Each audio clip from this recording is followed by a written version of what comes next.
the Manitou coffin races. Oh, I've seen Yeah, those. back in the day, a lot of Colorado Springs development was developed during this phase of like tuberculosis. People were essentially sold on this idea of like fresh mountain air curing your lungs, right? But Emma Crawford was someone who died young out there. I believe she had tuberculosis.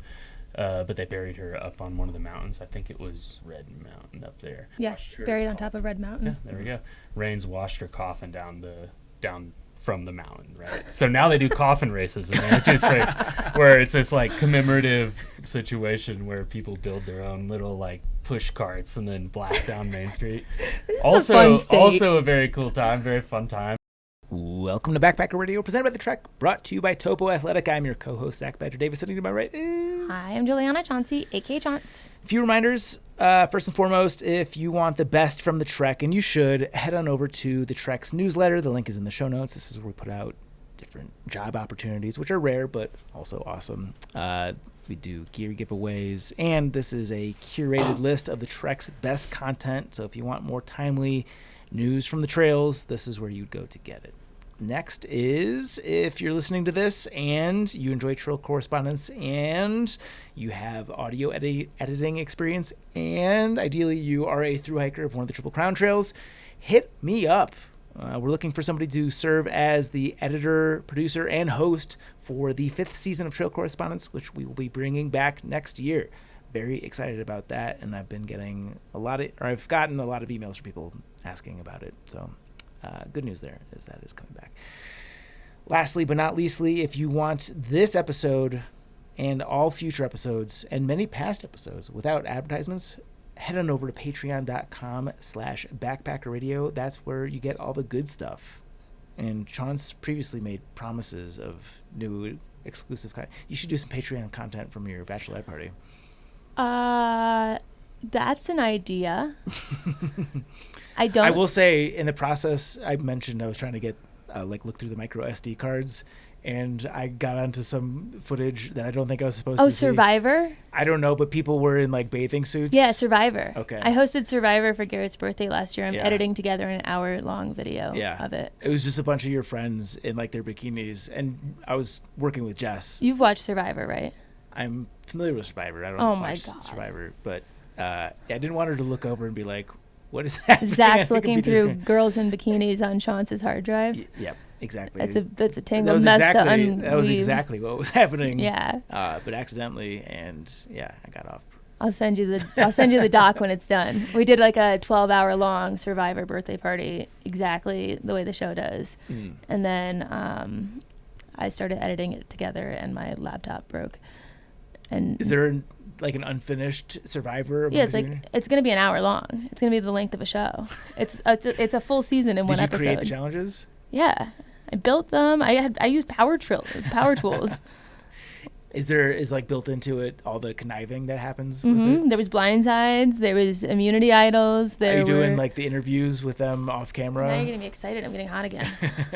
Yep, there were side interviews. So when people got eliminated, I started giving them cameras because I've got all these DJIs, and so I would make them cameramen. So we had like 5 different folders of cameraman footage and interviews and all kinds of stuff. And they talked a lot of shit about each other. Yeah. And they kept getting drunker. Yeah. It's hilarious. Do you recover from that once, I guess the episode doesn't come out yet, but is that going to go on Patreon? So I was Juliana Probst. I was the host. Yeah. I stayed sober the whole time to run the whole shindig. Yeah. So, is the episode going to go on Patreon? No. They wouldn't know anyone. Do you know anyone on any Survivor? No, you're going to have to pay the cold hard cash for that. Okay. Yeah. Good. All good things. But Patreon has other good things. Yeah.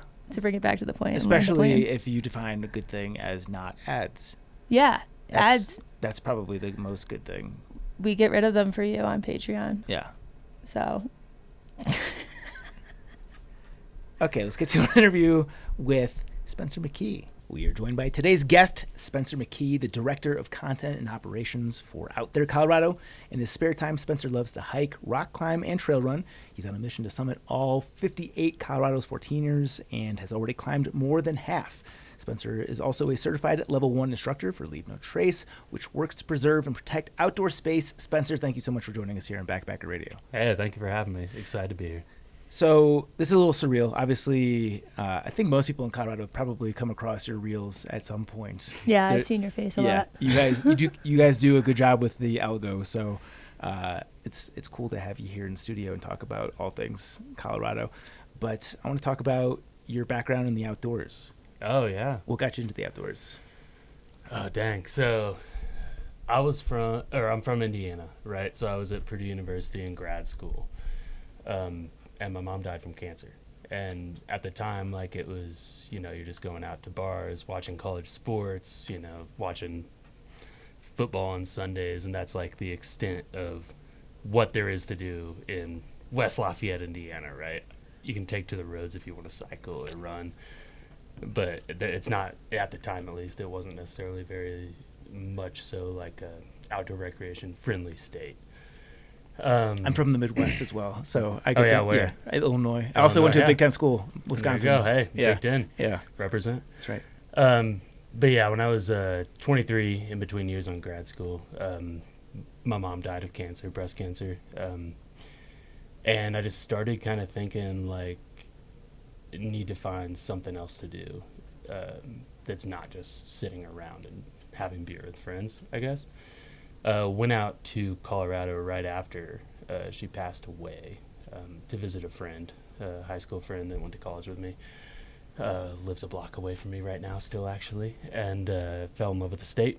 Up at Loveland Pass, being up there and on top of Pikes Peak, I was just like, this is where I want to be. And at the time, I had this little crappy, like, entry-level specialized mountain bike. And I would ride it around the Indiana trails, which are nothing like Colorado. And we did a few trails out here, and I was like, gotta be out here. We went to Perfect North to ski in Indiana. It was the same thing where it's like, I couldn't even really ski at the time, but it's a 300-foot hill. Yeah. And just needed more outdoor recreation access in my life, just because it was giving me that peace during that difficult time. Yeah. If that makes sense. Makes perfect sense. On a hard day, this would have been 2013. Okay. So on a hard day, just go out, ride the bike, and found that peace, and really wanted to kind of shift gears to get closer to bigger mountains. Yeah. What did you study at Purdue? I was in marketing, essentially. My master's degree was in new media technology and society, which is essentially social media. Mm-hmm. At the time, everyone's like making fun of you for being in social media. They're like, there's no career future there. Social media is gonna die. Like, there's no way to make money on social media. Yeah. Obviously, that's turned out not to be the case with not social media companies nowadays, right? Like rule the world in a sense. Right. But yeah, no, I just got an interest in that, and then eventually after grad school just made the decision to move out to Colorado. So this would have been 2014, July, when I moved out. And I was working with a travel writing company that was kind of, it sounds weird to say, but on the cutting edge of listicles at the time. Like listicles? Yeah, like the Are those like 10 reasons to date someone from Colorado, I feel like BuzzFeed kind of put that in motion. They did, yeah, and that was kind of around the same time. BuzzFeed wasn't quite doing it as much. It was a real estate company, but they were using that to essentially pull people into their site and into their network, creating viral content. What was the company? Mavoto. Okay. Yeah, Mavoto Real Estate. I think they're still around. Yeah. But yeah, I would essentially work from home when I got out here, spend 2 days a week grinding through 35 hours of work, and then just kind of had those extra 5 days to do whatever, and just fell in love with outdoor recreation in Colorado. So that's interesting. Marketing background, you were introduced to kind of like viral content straight out of school. So like you've been able to kind of ride that wave to your current profession. What led you to OutThere? So I was pretty much broke and I was about a week and a half away from moving back to the Chicagoland area, right? Purdue's like an hour and a half away, so everyone goes up to Chicago. I had some friends there that were offering to let me live in their basement, essentially, because they knew I was broke in Colorado. Yeah. And yeah, like probably about a week and a half to 2 weeks before I had to move, I got that second interview with OutThere, which was, at the time, it was kind of this startup mindset where it was being designed to be kind of like a Yelp for the outdoors, right? So you could look up like waterfalls in your area, you could look up, trails, etc. Yeah.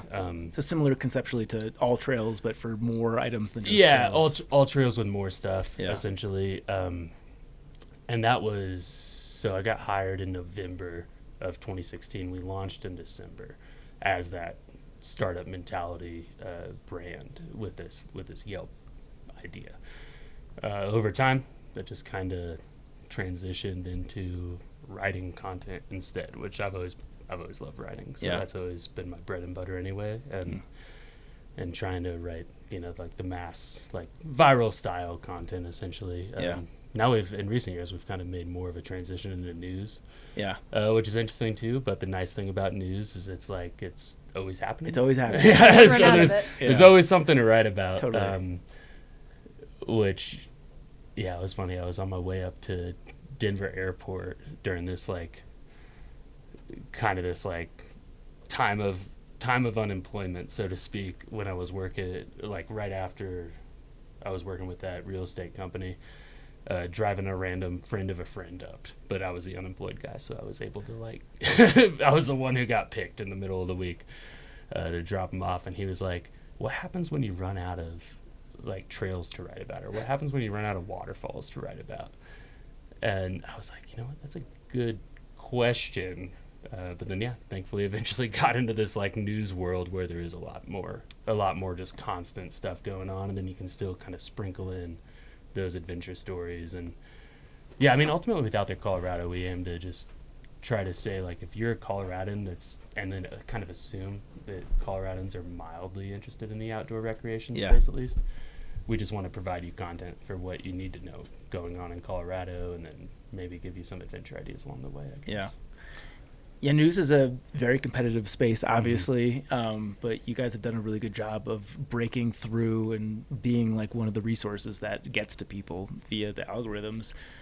What is it about what you do that makes that the case, do you think? I think we try to be relatable. I think it's most of the topics we cover are just really things that our team's interested in.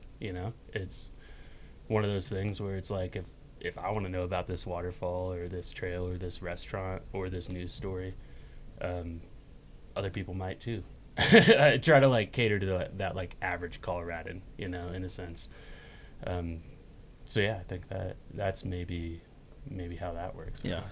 Are the flannels part of catering to the Coloradans, or is it just who you are? So this is an ongoing topic with our team.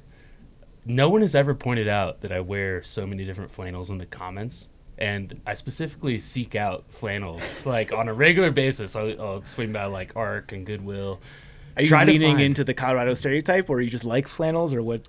It's kind of a play on the Colorado stereotype, okay. I think, yeah. Always wearing a different hat, roughly, always wearing a different flannel, roughly. Yeah.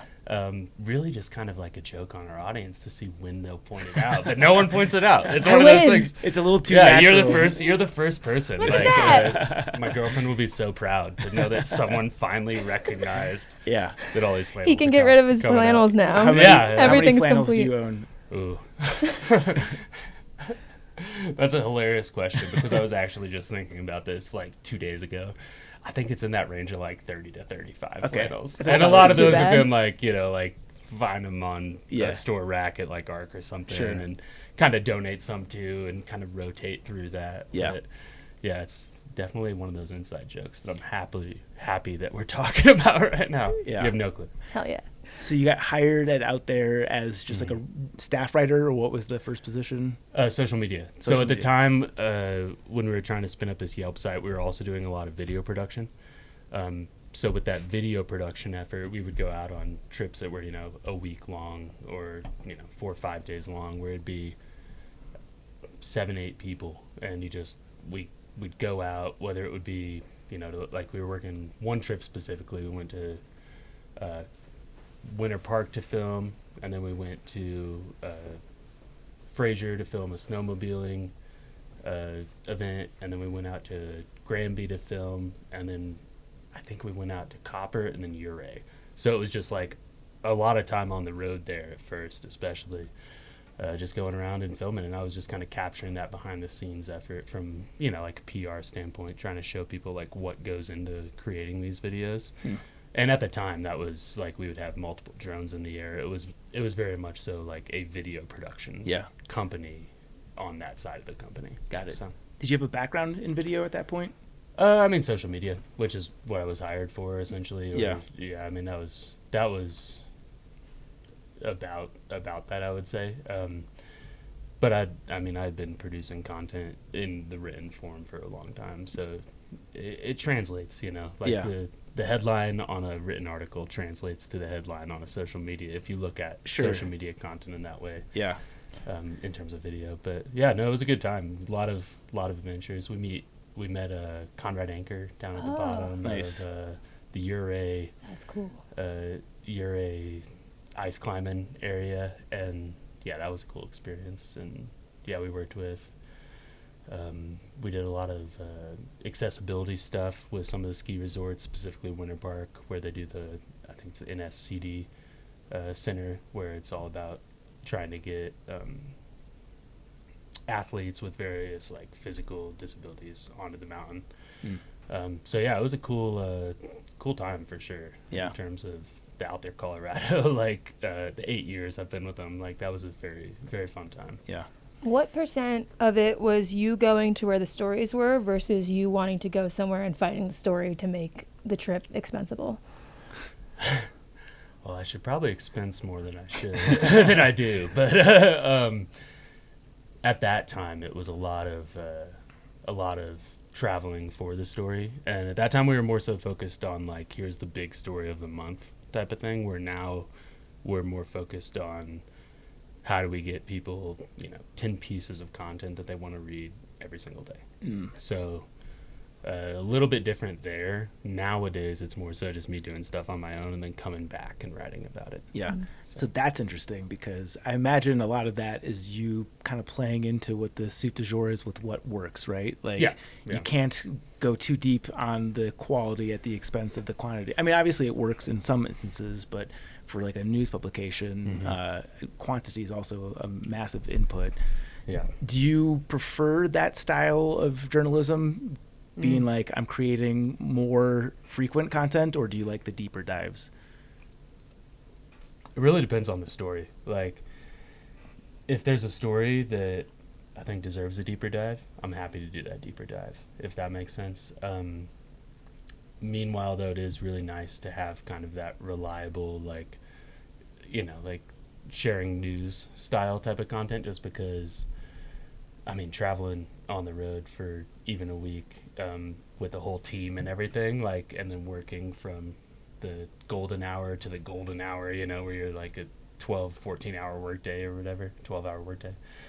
That gets exhausting. And also, I think at the same time, I get a lot more out of any sort of travel or any sort of outdoor recreation when I'm not thinking work first. It's more about, like, once I get back into the office on Monday morning, did I do anything that's worth writing about, Yeah. Like, for example, last weekend we were camping out at 11 Mile State Park.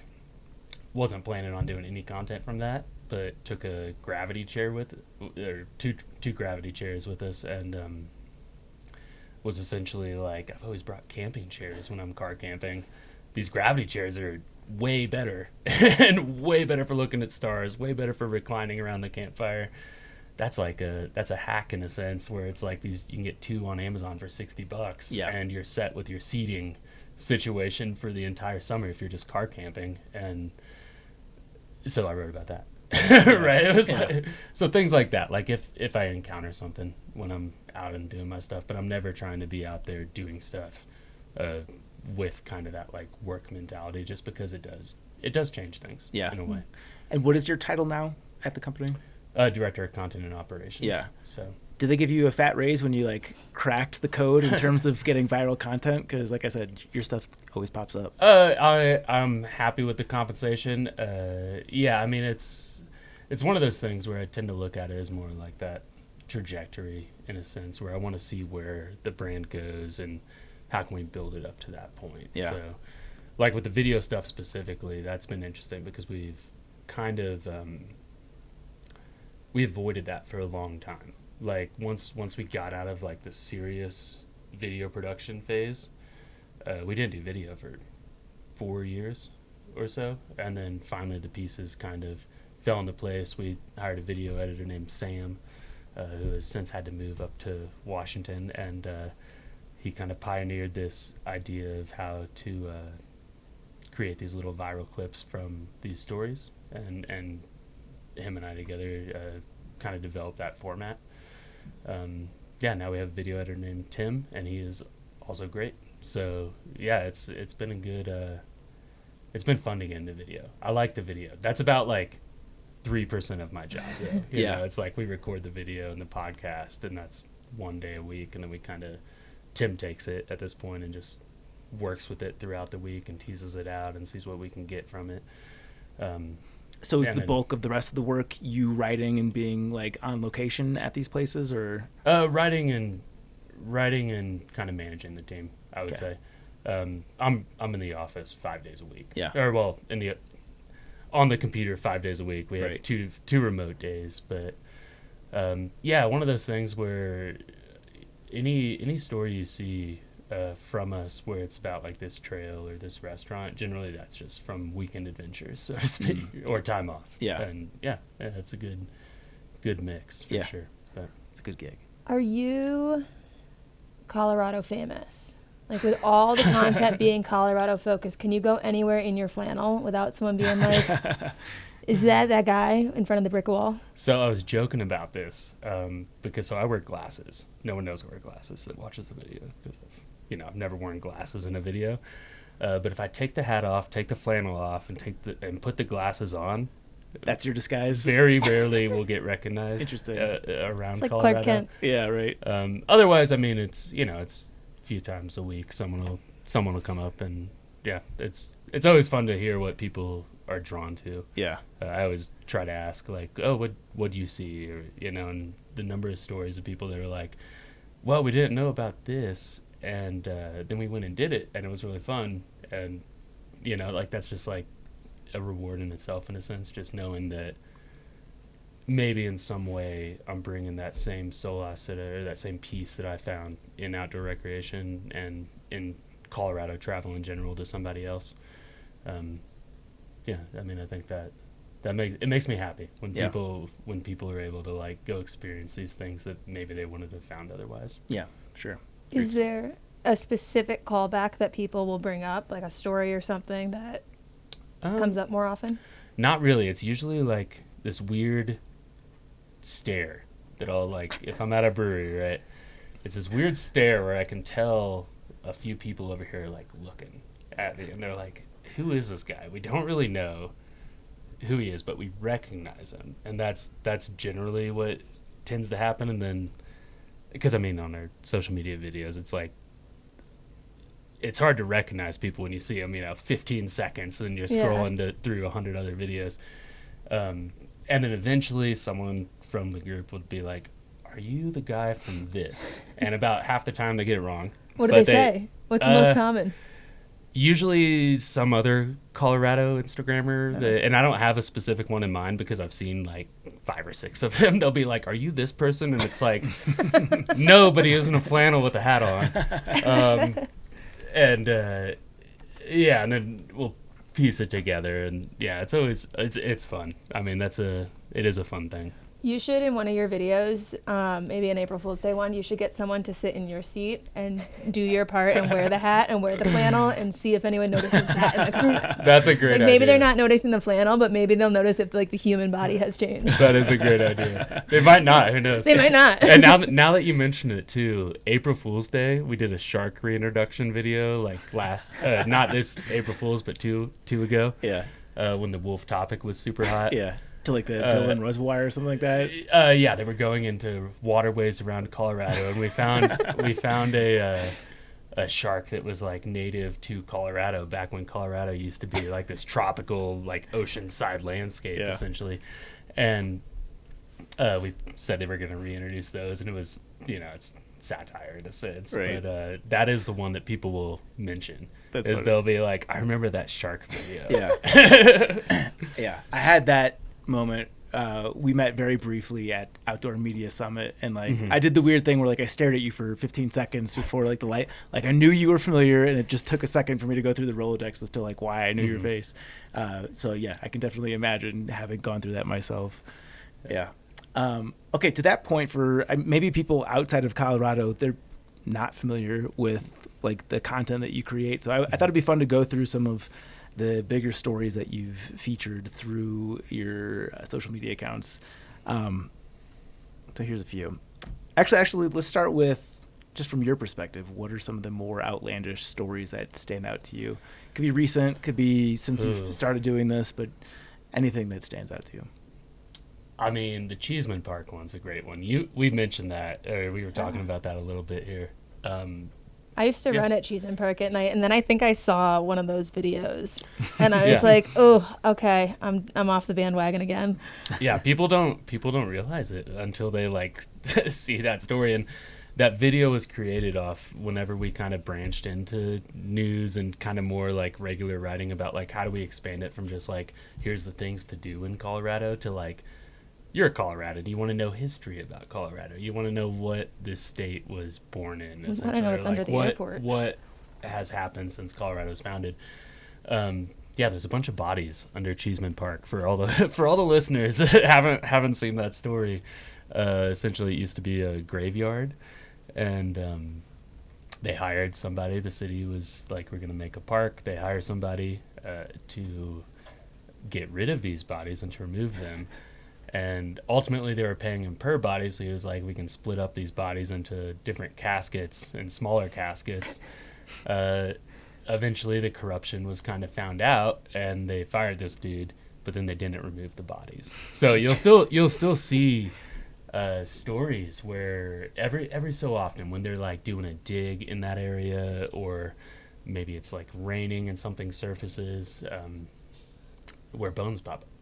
So kind of a wild story. So that one sticks out just because it is one of those where it's that was one of our first transitions into more of that historical side of Colorado, which I love history, and I can go down rabbit holes all day about that. And yeah, it was one of those that showed us that instead of just covering adventures, we might be able to branch into kind of this culture and this history aspect as well. Yeah. And then went to news from there after that. Yeah. Are there a large number of anecdotes of people having ghost encounters in Cheeseman Park? Not that I've heard of, actually. There are ghost tours. So Google ghost tours in Cheeseman Park, and you can probably find some. Yeah. But they probably tell all the history and everything. Sure. But it is one of those. It is one of those interesting topics that not a lot of people hear about. Yeah. It does seem like ghosts like to be inside. Can we say ghosts are kind of pussies? They get cold or something? You can say that. I never had any ghosty experiences running in Cheeseman at night. Yeah. Which I thought I would start to feel more of once I knew.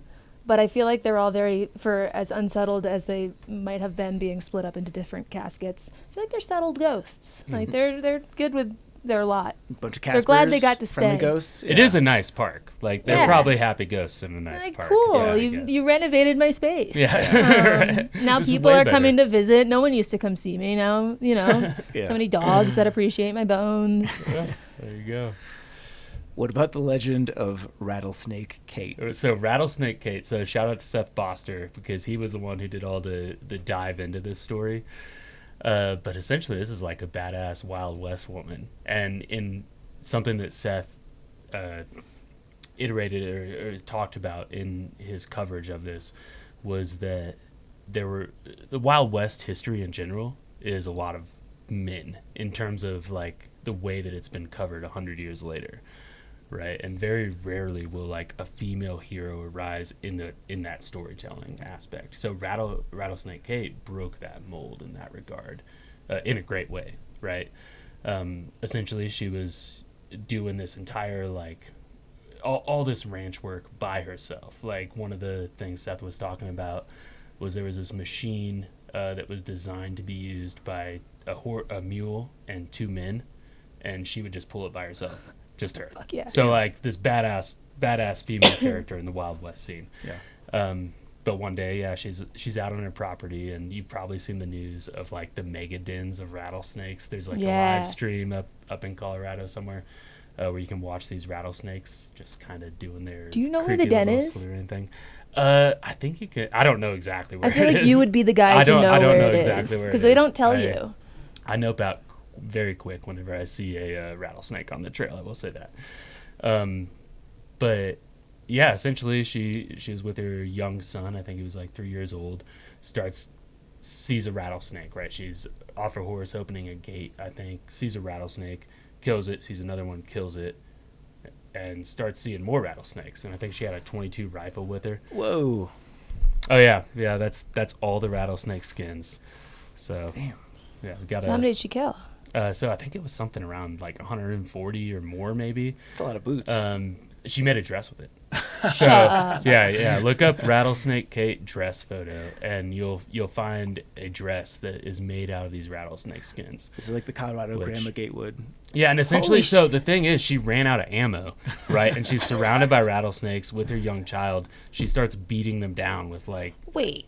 I want to say it was like a no trespassing sign or some crazy thing. Like she's beating him down with like a sign. I think by the time it's like a Tarantino scene. Yeah. Are you saying that she's not like this isn't just clearing the ranch so the cows are good? She is surrounded by what you would picture comically like a circle of rattlesnakes. Just it was a 2-hour period.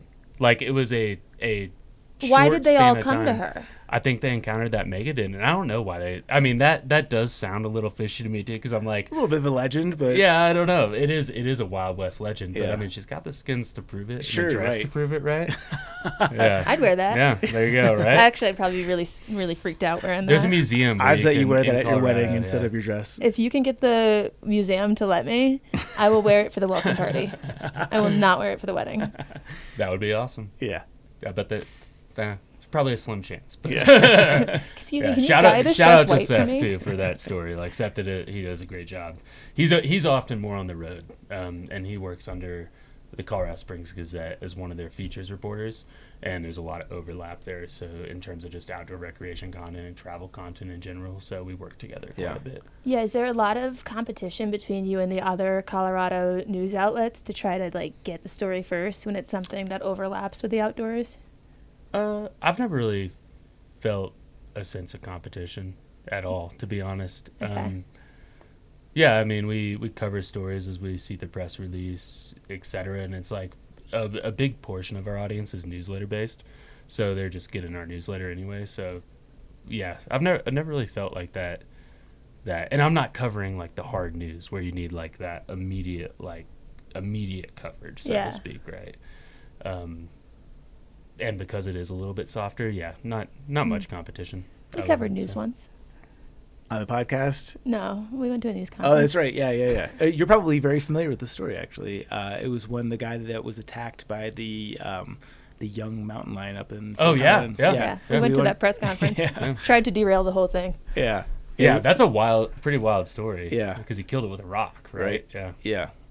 That was actually one of our first news stories that we covered. Really? Yeah, we initially we only were really covering like outdoor recreation specific stories. And over time we've kind of realized that people, if we're going to be like that one-stop news shop, so to speak, or whatever you want to say, they want some of those other stories too. But that was right around the time when we were like, maybe news works. So we did cover that story. Yeah, that was definitely our deepest dive into being like true journalists for the podcast. What's your take on that whole situation? To me, it was very funny seeing people's responses to that article or to that news piece. That like he was invading their space. He was basically asking for it. There's no pride in killing a young mountain lion. It's like this guy sustained horrific injuries. Yeah. The mountain lion was still like 60 pounds or something. Yeah, it was like all the weights they were giving was after the body had been scavenged. Right. So it was like, oh, the weight was only this. And then if you read the article, it's like, the body had been scavenged. There was barely anything left. What was left weighed this. Right. And this is just a guy going for a trail run. It's not like he was like no different than anything else anyone does in Colorado. He just happened to be extremely unlucky because I think they suspected that this mountain lion was abandoned by its parents for whatever reason. Maybe it was hunted, whatever it might be. Obviously, like starving, so like very desperate. Like this is not a common thing where like a young mountain lion is attacking a person, not at all. right? Yeah. So this guy was just defending him. He was doing the thing that literally anybody would do. Yeah. And for people to get on his case, I just thought was funny. If I was attacked by a 40-pound mountain lion or a 30-pound mountain lion, I'd probably have a similar reaction. Totally. Like, you want that thing off of you, especially if you're sustaining serious injuries. Yeah. I had the same response to like the comments about that. It's like, you know, the dude's out in the middle of nowhere and he's being attacked by something that could very easily kill him. And you know, it's also what is the opinion that they're lobbing? Like he's supposed to roll over and die? I don't even know what the other side of the what's argument is. like push it away and run? Like that's not gonna work. Like, there's no other option there. Yeah, that was a fun one. Yeah. I'm looking at your author page. You're prolific. You're doing like 4 to 5 stories per day.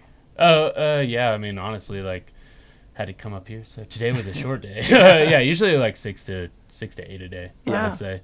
A lot of them are press releases, you know, and trying to interpret how a press release relates to our audience and just pushing that out. So that's a lot easier. Maybe there's a phone call or an email in there or something like that. But yeah, I mean, news creates itself ultimately. Like that's how that is possible. Yeah. What's one type of story that you see come across your desk where you're like, not this shit again?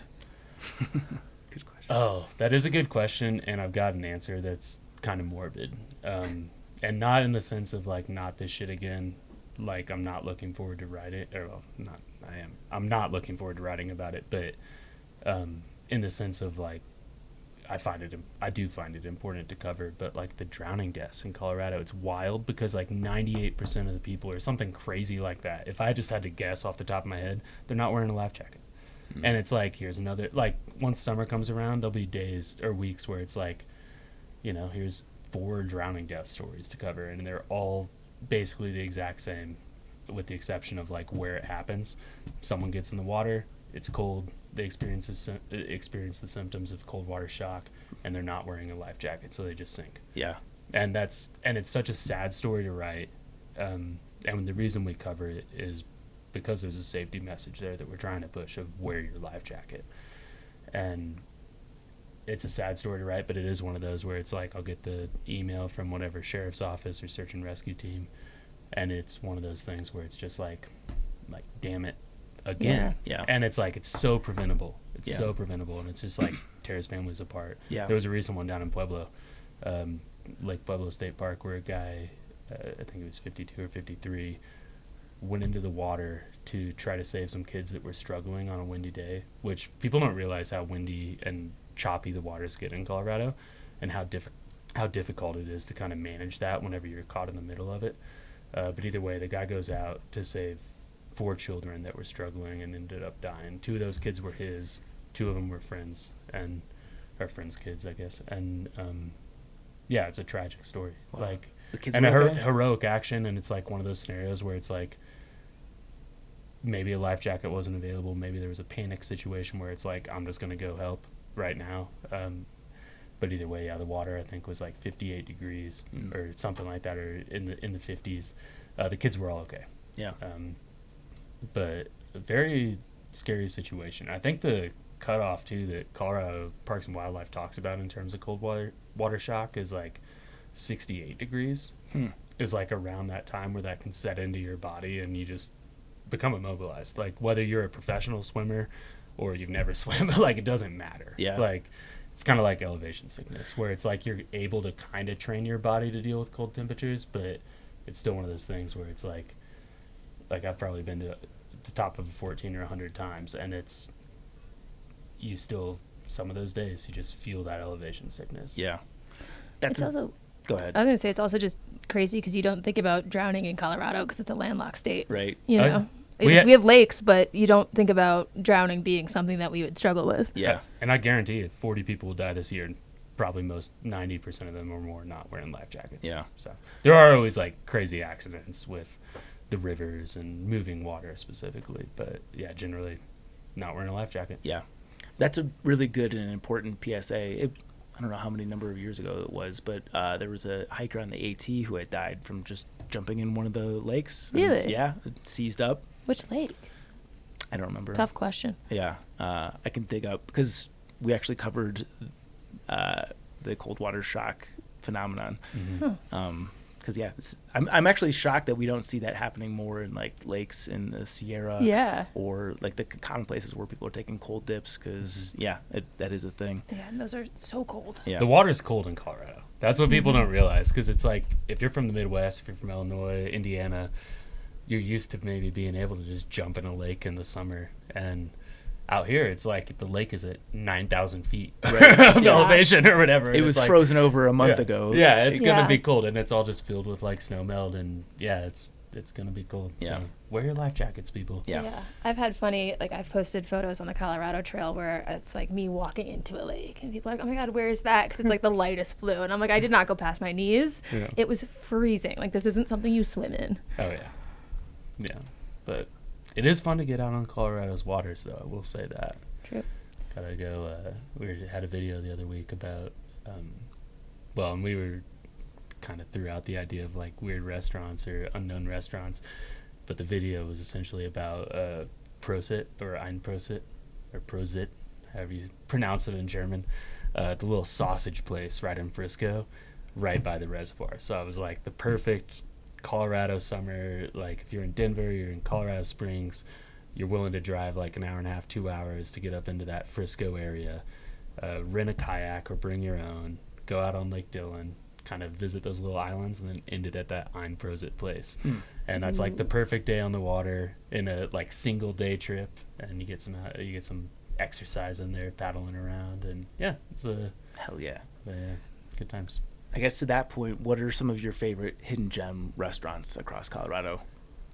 Ooh, I mean, I can talk about Ein Prosit even more. Like that's it's like a running joke with our team where it's like anytime I even there's like a chance that I can mention it, I will mention it. But that place, it's like right on Frisco's Main Street. They do big beers in like these big glasses. They have I don't think I've been there. Have you? You gotta go. They got like 18 different sausages or 18 sausages on the menu. Some of them are like exotic, where it's like rattlesnake, boar, duck, and then of course they have like the brats, etc. They've got like this little like sauerkraut condiment bar where you can get like warm sauerkraut. They have amazing pretzels with like cheese. I'm so hungry. This cheese. Oh, it's. I'm hungry now thinking about it. But that one's very good. I think another one that maybe gets a little bit of attention, but I don't think it gets enough attention, is Brown Dog Pizza out in Telluride. You been there? No. So they do like Detroit style pizza, and it's one of those spots like people tend to think Telluride's like always very expensive. I think we were getting like pitchers of beer for like $10 to $15 or something when we were there, and then like the pizza itself's like seemed fairly priced and is like awesome pizza. It's like a sports bar. There's a bunch of like really cool memorabilia around, TVs, plenty of room. That's something that should be on everyone's radar too. Yeah, always good to know about affordable options and Telluride. That doesn't happen. Yeah, right. Yeah. And like a go out affordable option, right. But yeah, we were just working with Telluride Bluegrass Festival recently, and have you guys heard much about what they're doing this year? No. I'm familiar with the festival, but the camping situation. When I was talking with that guy, he was basically, it's like if you're camping, it's like $500 for the festival or so with your tickets included.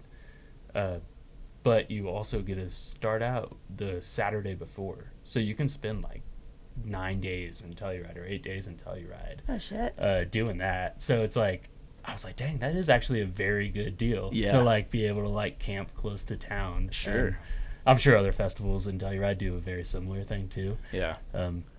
This is not a promotion for the festival. It's a great festival, but not a thing. But it seemed like one of those things where like if you're looking out for like those little camping options for these events, that's probably a very cheap way to stay in some of these mountain towns. Buena Vista has a lot of events that go through too. I would imagine they all have camping situations as well. I mean, that's got to be like a key component for these events in these mountain towns. Yeah.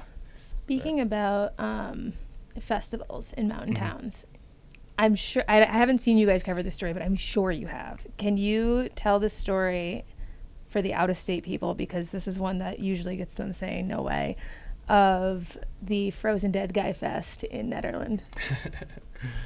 Yes, I forget his name right now. I can never pronounce it correctly anyway. But essentially, this woman's either father or grandfather passed away. And instead of like doing the normal like toss him below Cheeseman. Yeah, right. Instead of doing the normal like, end up in the morgue scenario, they kept him secretly frozen in the backyard in like the shed for years and years. Like it was like decades. And then eventually they found out, and instead of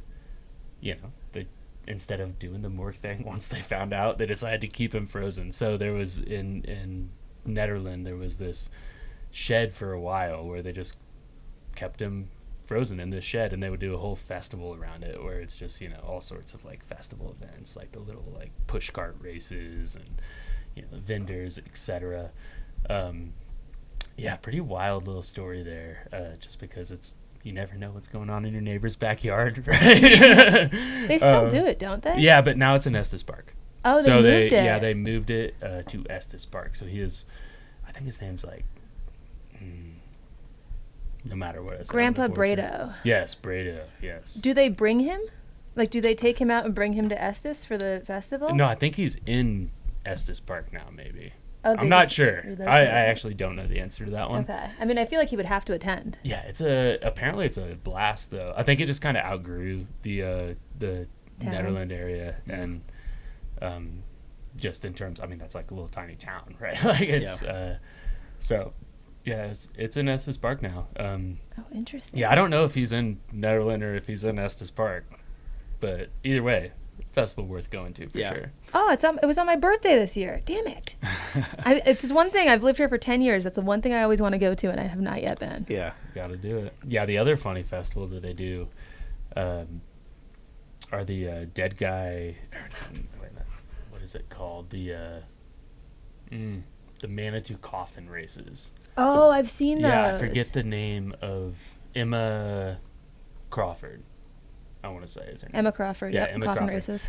Yeah, so that one, back in the day, a lot of Colorado Springs development and just Colorado's development in general, or at least not a lot of it, but a portion of it was developed during this phase of like tuberculosis, where people were essentially sold on this idea of like fresh mountain air curing your lungs, right? So like the Old North End in Colorado Springs, kind of right north of downtown there are a lot of those old large homes that used to be like essentially tuberculosis wards for like sick people and rich sick people.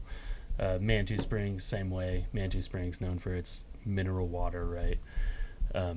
People were sold on this idea of coming to Manitou Springs for health, and we're talking like back in the late 1800s, early 1900s. But Emma Crawford was someone who died young out there. I believe she had tuberculosis. But they put her body up on buried her up on one of the mountains. I want to say it was Red Mountain up there. But either way, rains washed her buried coffin. On top of Red Mountain. Yeah, there we go. Rains washed her coffin down from the mountain, right? So now they do coffin races in Manitou Springs, where it's this like commemorative situation where people build their own little like push carts and then blast down Main Street. Also a very cool time, very fun time. People get all dressed up in all sorts of like, like morbid, or maybe not morbid, but like, there's like, macabre maybe like. I mean, it's the week of Halloween. It makes sense. Yeah, no, it's a very popular festival in Colorado Springs. We got Frontier Days too this week, which is another one.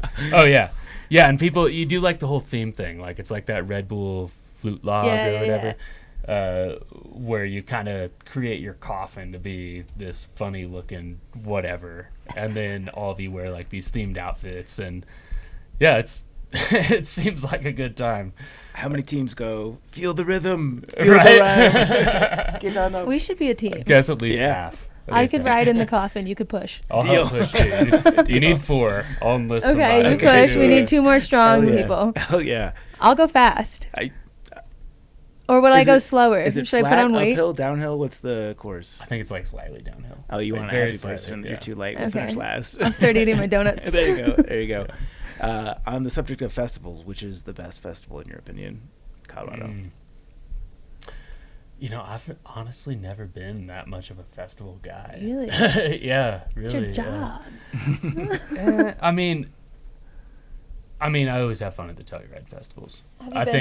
Telluride Bluegrass Fest, the Blues and Brews Fest out there. Those are fun. But yeah, really, I'd rather go up to Red Rocks and like see a good concert and then be able to like come back home the next day in a way. Have you been to the ski joring? The Leadville ski joring? I haven't. Yeah, it's another one I want to go to. You haven't been there? No. Have you been there? I haven't. No. Yeah. Apparently it's great. We send a photographer some years through the Gazette, and yeah, they always have a good time. Yeah. The photos are always hilarious. Yeah, like the girls always look so good. Yeah. The girls with the pit vipers that just like are riding the horses. Just sending it. Insane. I'm so jealous. And it's like one of those things too where I think it's like you'll see the stats where it's like every American dude thinks he can fight a bear, or thinks he can land a plane. I'm like over here. I said no on the plane. Hey, what are you pointing at me for? Do you think you could beat an alien in a fight? You think the men can beat the gorillas? You are team I can fight something and win. Yeah, for some of them I am. Just exactly. When I'm right. I digress. Let our guest talk. Don't point at me. But yeah, either way, the skijoring thing's like one of those things where I bet every Colorado skier's like, I could do that. And it's probably way harder. No, I'm not competent. I'm a snowboarder, first of all, but definitely, like I said, blue is my comfort zone. I'm not rocking blacks. Yeah, I would try it. If I was given the opportunity to try skijoring, maybe I need to find a way to... Would you be on the horse or the skis? I would happily do either. That sounds fun both ways. Yeah, I would take the horse.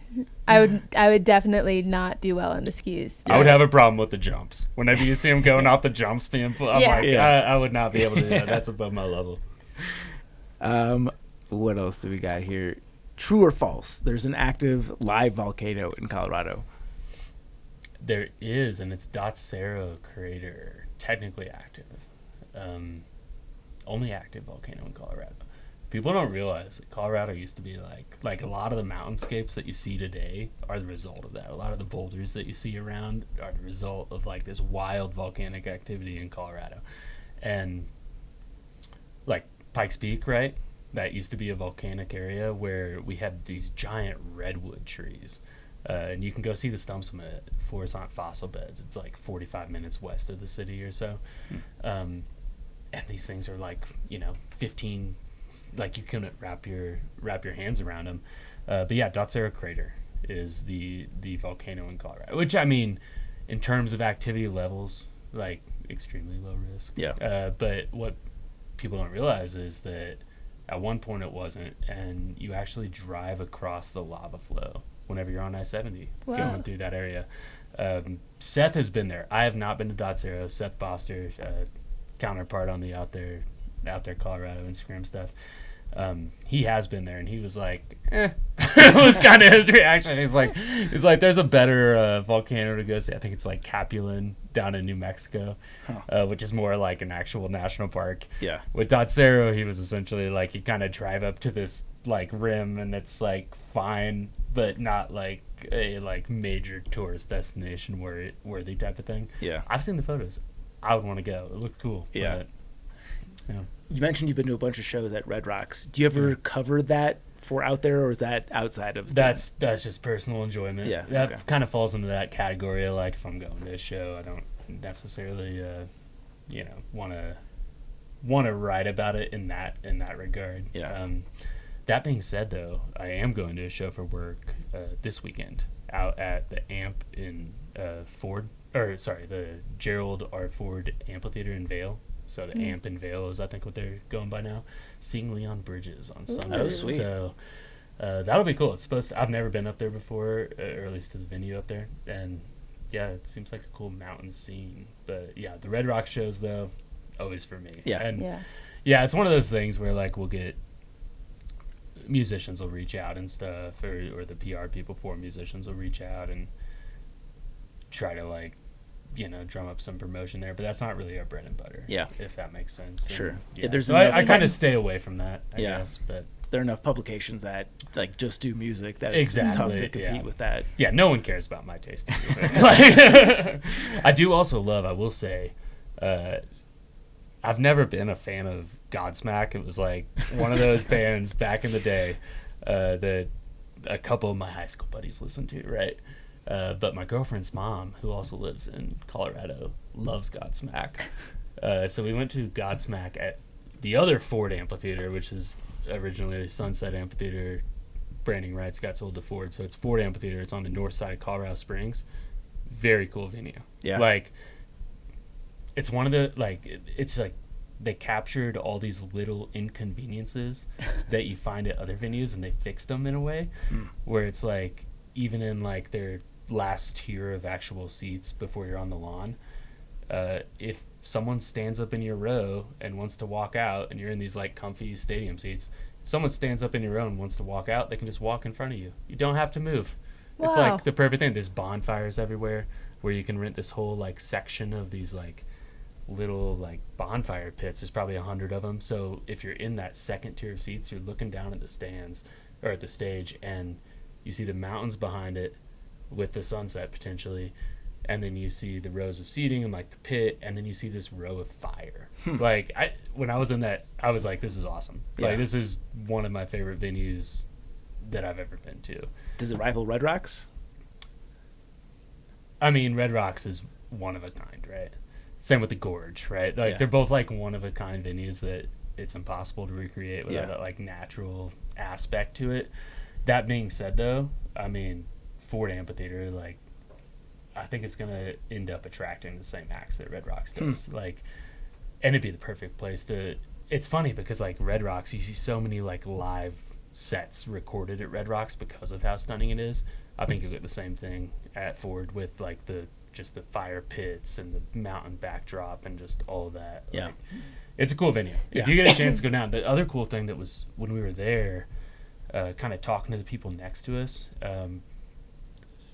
One group I think was from Golden and the other group was from Greeley, which people don't really traditionally at least travel to Colorado Springs for music, right? But Greeley's a haul. Yeah, and it's a haul, and they were like, we want to go to this show. So I think that's going to be the cool thing, is seeing how many people from Denver come down to Ford Amphitheater in Colorado Springs. Totally. But yeah, if you get a chance to check it out, it's cool. Yeah. And carpool, because if they're still doing the same thing, we got VIP parking just because we had 4 people in the car. We were literally 100 yards from the entrance. Like, it was awesome. Damn. That's the worst all part. Around great. Worst part about Red Rocks is when you're not sober and you're like, which parking lot, and like, how does this work? There needs to be more maps. I think there needs to be more signage with pictures. Yeah. Because it's me at night, not sober, just like looking at 2 lots that look the same, trying to remember where like my buddy's car is. Not great. Yeah, I always leave in the middle of the encore just to like try to beat the bulk of the traffic out of Red Rocks because it becomes a gridlock. Yeah, but sometimes you really like who you're seeing and you want to stay for the encore. I understand, but I don't want to be waiting for an Uber for 90 minutes. Like, that's always a big no-no for me. They got to make the lots look different. See, I'm on your team here. As long as we got like a DD, it's an excuse to just sit in the parking lot and have a beer. Yeah. Like, that's the way I look at it. I'm like, we were up there seeing Tiesto in November. Nice. That was a great show. Yeah. But yeah, I love Red Rocks. Like, I think my favorite Red Rocks show ever, it was Flux Pavilion and Juicy J, where Juicy J opens up with his iconic song, which may or may not be appropriate for this podcast. It's appropriate. There you go. But everyone knows that one, and I just remember it was like, I didn't even know Juicy J that much aside from like his hits. And it's just like the lights are dead. There's no lights, and then all of a sudden he comes out and starts going that song with full blast, and then just eventually it like merges into Flux Pavilion. Is this it? Oh, all right. Nope. All right, a different inappropriate song? Yep. It starts with slob. On my knob? Like, maybe some would say corn on. Yeah, that was his opener, and it was awesome. What a way to kick off a concert. Everyone knew the lyrics, and Yeah. And then all the Red Rocks lights popping off right now. Boom. It was sweet. Oh, that's cool. And then I Can't Stop by Flux Pavilion. They probably played that song for like 10, 12 minutes. And and everyone's just having a good time. That's awesome. This was like 7 years ago. It was a long time ago. Yeah. But hell yeah. Yeah, Red Rock's one of a kind. Yeah. But we're blessed here to have like so many good venues. Like you got Mission Barn, you got Ogden, you got Red Rocks. Fillmore, yeah. Bluebird's not bad. Bluebird, yeah. You got the now Ford Amphitheater and the original Ford Amphitheater in Vail, which seems cool too. So, yeah. Dick's. Yeah. Cervantes. Fiddler's Green. That's a good one too. I saw Third Eye Blind at Fiddler's Green. I saw Third Eye Blind at the Gothic. There you go. That's my wife's favorite band. There you go. I got Mumford at Fiddler's. I got Noah at Fiddler's. Ooh. There was a country guy. I'm not big into country, but there was a country guy that someone had that was working there gave me a VIP band, and I was like right next to the stage, and I was like, I need you to give me one more. I don't even like this stuff, and like my friend's back there, and she's gonna be so mad at me, and they gave me one more. I was like, thank you so much. Yeah, Fiddler's is great. Fiddler's is cool. It rained a lot during the Third Eye Blind concert we went to. It was like, it got like a 4-hour rain delay, and the whole time we had enough ponchos to stay dry, but not like enough to be comfortable. And so our group's just like huddled there in the freezing cold for like several hours. It was years ago too, but several hours, and concert was good. Yeah, nice. That's the one thing that's funny about Red Rocks is when there's a lot of rain or there's lightning threat. Like, I've had times where they've sent us back to our cars. Like, they've just been like, clear the amphitheater, go back to your car. And watching the people that aren't from here look at the prospect of having to do that climb again. So funny. Yeah, it's a hike either way. Fun times though. Okay, pivoting slightly to another Colorado classic that's not outdoor related is the airport. What is up with our airport? And I like that they're playing into it. You say our airport. Colorado Springs or Denver? We're talking the Denver airport, DIA. All right, the state of Colorado's airport. I mean, where do you start there? I like that they play into it with the construction they're doing. Like, I like the signs that say what's happening here, and it's a lizard guy with a construction hat. But let's jump back to the ground. Someone knows nothing about Denver airport. They're listening to this. They're from New York, and they're like, what's there to know about Denver airport?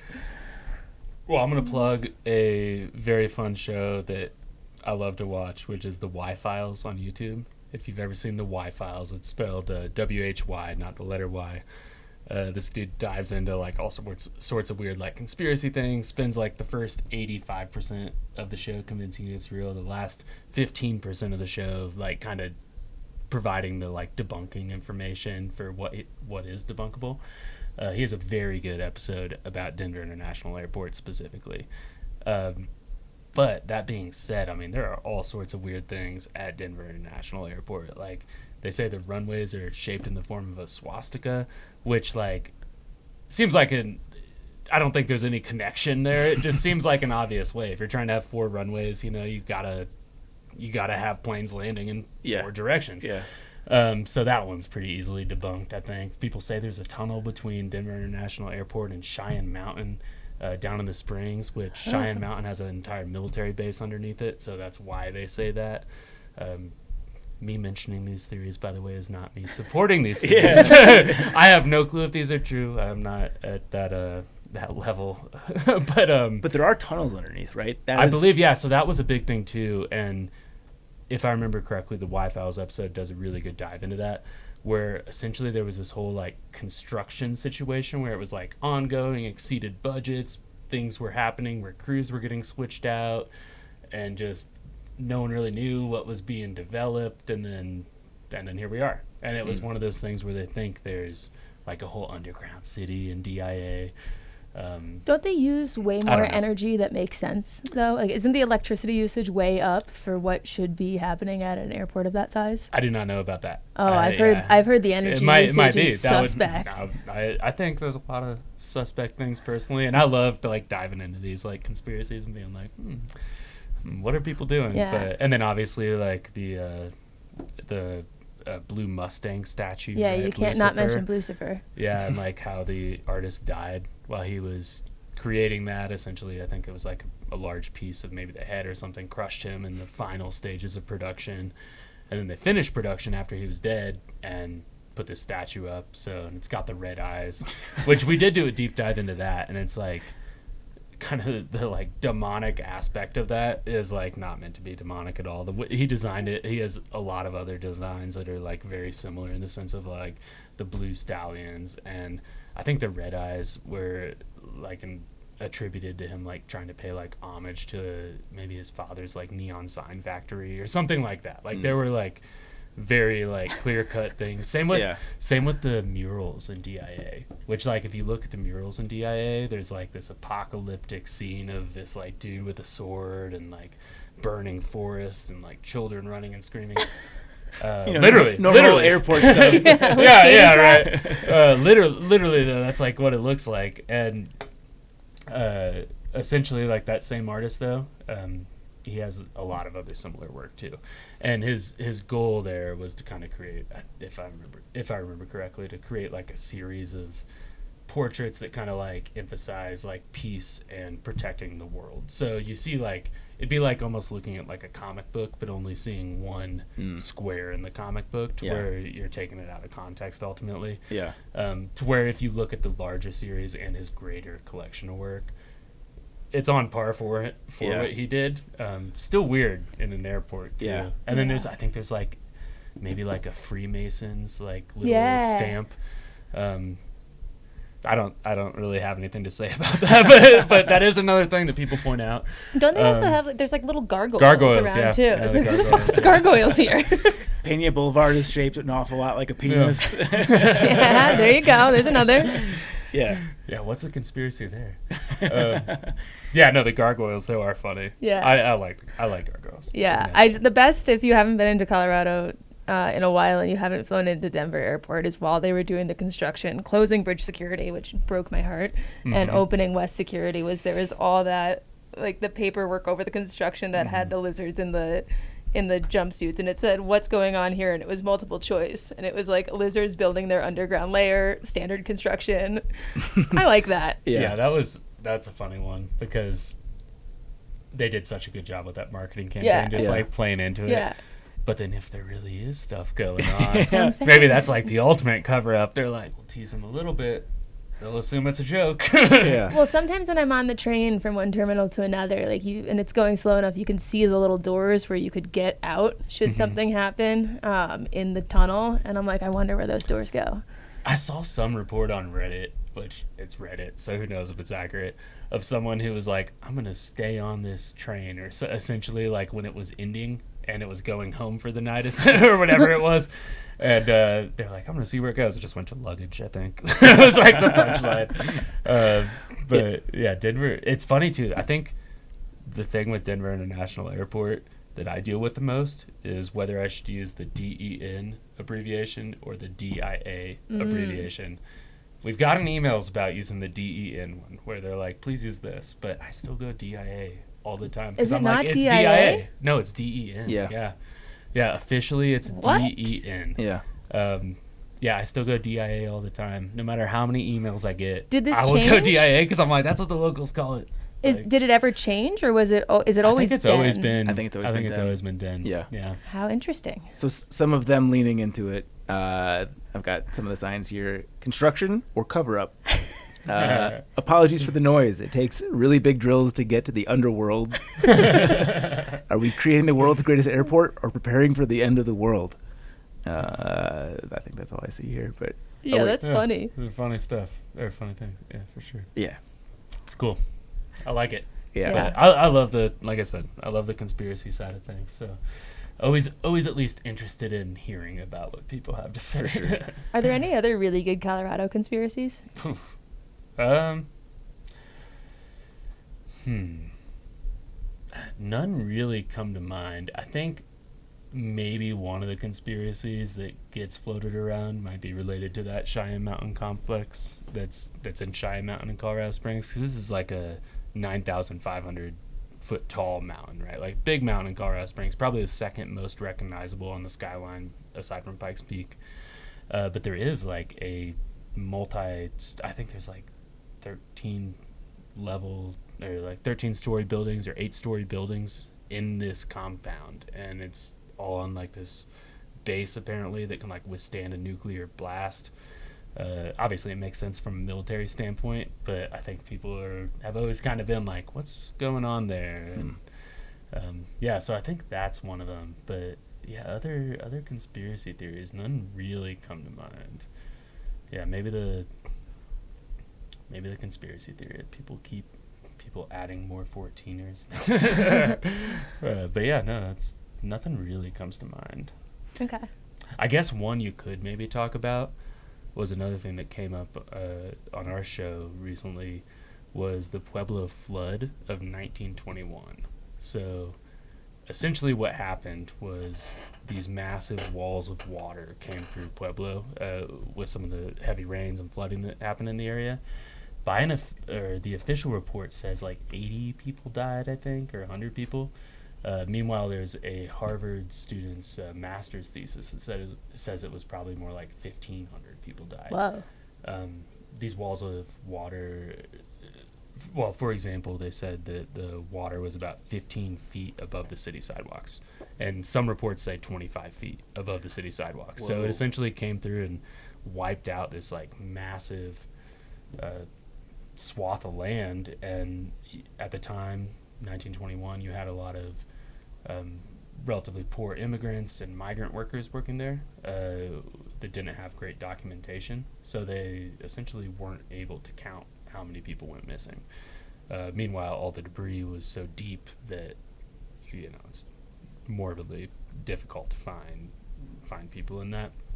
So that's maybe a conspiracy theory from more than 100 years ago, where it was like, was there any level of like cover up there? Because the official reports, I think the Colorado Springs Gazette said around like 120 some. I think the Pueblo Chieftain might have said like 140, but essentially it was like there's no way to count this, and so maybe there's a cover up in some regard there. But it's 100 years lost in time at this point. So, but still a crazy Colorado event that no one really talks about. 25 feet above. Yeah, potentially 15 it's like to Noah's 25 Ark. feet. Yeah. That's crazy. I'm grabbing 2 dogs and head into a boat. Yeah. And I mean, that's like the same thing happened up in Denver. What park is it? Is it Chatfield Dam, maybe? But there's a dam. Reservoir. Yeah, Chatfield Reservoir. There might have been a dam that broke there. Don't quote me on this, but there was a dam that broke and flooded Denver with like a wave of 15 feet of water back. I want to say that was like 1934. Wow. Castlewood Dam. Castlewood, yes. Castlewood. August 3rd, 1933, sending an 11-foot wall of water rushing into Denver. There we go. Sheesh. Got the right. I didn't know we could get Got that the right right letter of the park. Yeah. First letter. Got the right. Imagine getting Knew it was a dam. tidal wave being in Denver. And that wasn't even the worst Denver flood. Yeah. That was 1965. The other flood, the Big Thompson Canyon floods. Have you ever looked up that at all? Mm-mm. It was like 1976 because it was our centennial holiday, right, for the state. Colorado being born in 1876. But essentially it was overnight, so it was dark. It was on this holiday weekend where a lot of people were out up in this canyon, and the river floods. So it was something like 12 inches of water, I think, dropped in like a 24-hour period, something like that. 12 to 14. There we go, 12 to 14. The recall's yeah, amazing. it's really good.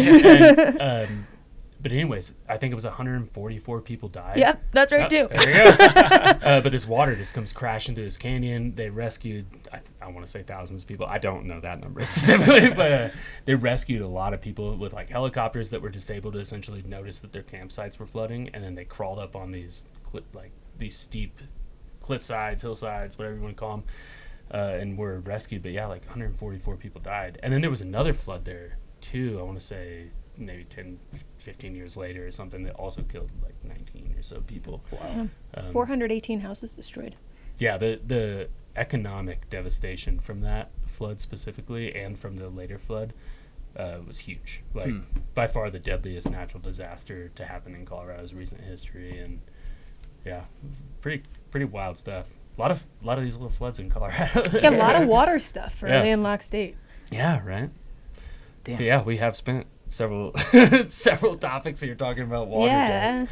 But it is one of those things, take your water seriously. Yeah. So you mentioned that you live in the Springs, the Ford Amphitheater. Mm-hmm. I know you guys covered this, but Colorado Springs was ranked as the 3rd best city in the United States. Ah, yes. Is that deserving? Well, and you probably also saw the recent ranking. 406. That's quite the slide. 1 year later, Yeah. a 403 spot slide. Yeah. And this is from the U.S. News and World Report, annual report of the best places to live in America. And how do they come to these rankings? So they use a whole like range of metrics, essentially. Like there's like quality of life metrics. They're taking into account like crime rates, cost of living. There's a lot that goes into it. Like it's pretty much every aspect of life, but not necessarily emphasizing like the outdoor recreation appeal that might bring more people to Colorado, I think. And fairly, I mean, you're comparing across the country, right? I think this year they said a spot in Georgia, I want to say Johns Creek, and then they said Carmel, Indiana. So shout out Indiana, was number 2. So that was number 1 and 2. But yeah, last year, I want to say Boulder was 9th as well. So Colorado Springs was 3rd, Boulder was 9th. And within the course of a year, whatever changed they had to have changed something, I would imagine. But yeah, Colorado Springs slid to 406, which is wild. Like when you look at the list of even like, because they published the top 250, and then as like, here's the best 250 places, and then you can kind of dig into it later and see what other cities got. But when you look at the list, you're like, Colorado Springs is awesome. You're right by a mountain. Like look at it like it's a beach. Like you can't beat it. Yeah. You know, and I mean I think it's fully deserving of that top 3 spot. Or at least the top 10 spots, you know. But yeah, I don't know what happened. Ended up with this slide. They cited crime rates, and I'm like, you know, I mean, crime is a problem in Colorado Springs. Has it changed year over year to the point where you're dropping that much? Like, yeah. So I mean, all these lists, right? They're lists. Right. You know, it's always hard to capture what life is like. I absolutely love Colorado Springs. Anytime I think about leaving Colorado Springs, I can't necessarily think of another place where it's at that level of affordability, and maybe it's not necessarily, it's still more expensive than the national average, but at that level of affordability where you're right by the mountains. Yeah. Like, and we were talking about this a little bit, but it's like I'm on that west side of the city, close to a couple of open spaces where I could literally be on a trailhead a mile from my home, and this is not like this is below average. In terms of like the home prices in this area, it's below average for the city, and you're within a mile from a trailhead that, if you know the right route, can take you to the top of Pikes Peak, which is wild. Yeah. Like you can't find that anywhere else, where you get that 8,000 feet of gain just right from the city. Even if you're downtown, like even with traffic, it's like within 10-15 minutes you're at a trailhead after work. Yeah. Like, that's hard to beat. Yeah. And at many trailheads too. Like there's a huge range of options. Yeah. Yeah. The crazy thing with that report specifically that I thought was a little bit shocking was the breakdown of all of Colorado cities in terms of like where's the best to the worst. There were 19 spots. I want to say it was Centennial and Parker were number 1 and 2. Colorado Springs ended up ranking 7th, right? Which was 1 spot behind Grand Junction at 6th. And then you had Greeley at like 13th out of the 19. And then after that you had Denver and Boulder, which Boulder fell even further than Colorado Springs because Boulder was ranked 9th, and now they're like way below that, which is, you know, it's way below Colorado Springs. Denver's 15, Boulder's 16. 16, yeah. And then followed only by Lakewood and Aurora and Pueblo. Yeah, Lakewood, Aurora, and Pueblo. So, yeah, I mean, I think I have nothing bad to say about Pueblo in terms of the outdoor recreation there. I will say that. I think it's an underrated spot with the lake there, but I would imagine that wasn't as surprising to people. But, like, and the Riverwalk in Pueblo is fun. They got great food down there, actually, too, like the sloppers and, like, really good, like, Italian. What's a slopper? Sloppers? Yeah. It's that, you know, like a cheeseburger covered in green chili. Yeah. And you got to eat it with a fork and knife if you're, I don't know. Last time I went in with my hands. And Zach loves that. But, yeah, the sloppers are great. And they have probably, I would say, the best sloppers in the state down in Pueblo. And I haven't been to them, but apparently there's a lot of Italian delis down there that are really good. So look that up. Yeah. But is this rating score out of 10, do you know? I believe so, yeah. So like our best one got a 6.1. That's not that's not a lot to write home about. Yeah, and like I mean the best one on the report, I want to say it was like a 7.4 or something. 6.1. Oh, Johns like Creek. Johns that's Creek. the best one nationwide. Yeah, Johns nationwide. Creek, Georgia, scored a 7.0. Or 7.0, yeah. So still everything kind of starts low on that, but I think it is out of 10. Yeah, I don't know. I love Colorado Springs, though. I think there's just so much to do there, and everything you want. If you're into outdoor recreation, you've got, if not the best, you're like at least close to the best. Yeah. Right? Like there's great mountain biking, great trail running, good climbing if you go down to Shelf Road in Canyon City, but you're close to that still. And yeah, I mean, pretty much anything you want is right there. But yeah, love it. Are there any mountain towns that stand out to you as being underrated? Like obviously everyone knows about Vail, Aspen, Telluride. What about some of the lesser known mountain towns? Grand Lake is a great one. Oh, I love Grand Lake. That's one of those where people... CDT town too. Yeah. What was that? It's a kind of a trail town as well. You're right, it is. Yeah, it's one of those where people just kind of... People that have been in Colorado for a long time know about it, but I think because there's not a ski resort right there... Right. And you do have that western entrance to Rocky Mountain National Park right there, though. Yep. So, but people still kind of skip over it. And, I mean, it's beautiful. 4 seasons of the year. Absolutely beautiful. There's moose up there. So if you want a chance to see moose, maybe, I don't know. They scare me a little bit. But yeah. Crazy Grand Lake story. I've told this on the podcast before, but we rented a pontoon. And we saw a moose get into the lake and swam the entire way across the lake to the other side before getting out, and we're staying like a safe distance because we don't want to spook this moose, but we're just kind of following in the pontoon like there's no way this thing's fucking swimming the whole length. Surely he did. It was insane. They're swimmers. They're fast swimmers. I didn't know they could do that. That's like maybe like the nightmare scenario for me would be to be like on the other side of a lake watching a moose from afar and being like, oh wow, look, a moose and its kids. Then all of a sudden you see the moose get in the water and just start coming at you. You have like that like slow approach of an angry mother moose coming at you. I don't know how they would swim good. They don't look like swimmers. Yeah. No part of them looks like swims fast. Yeah, apparently very good. They are really. If you were to ask me what animal scares me the most in Colorado, moose. Yeah, that was my next question. Hands down. Have you had any scary encounters? Not with the moose. We cover a lot of the scary encounters, I think, and that's enough to. I've written about too many dogs that have been trampled and killed, and too many people that have been, just like where they buck you or whatever the term is there, trample you, I guess.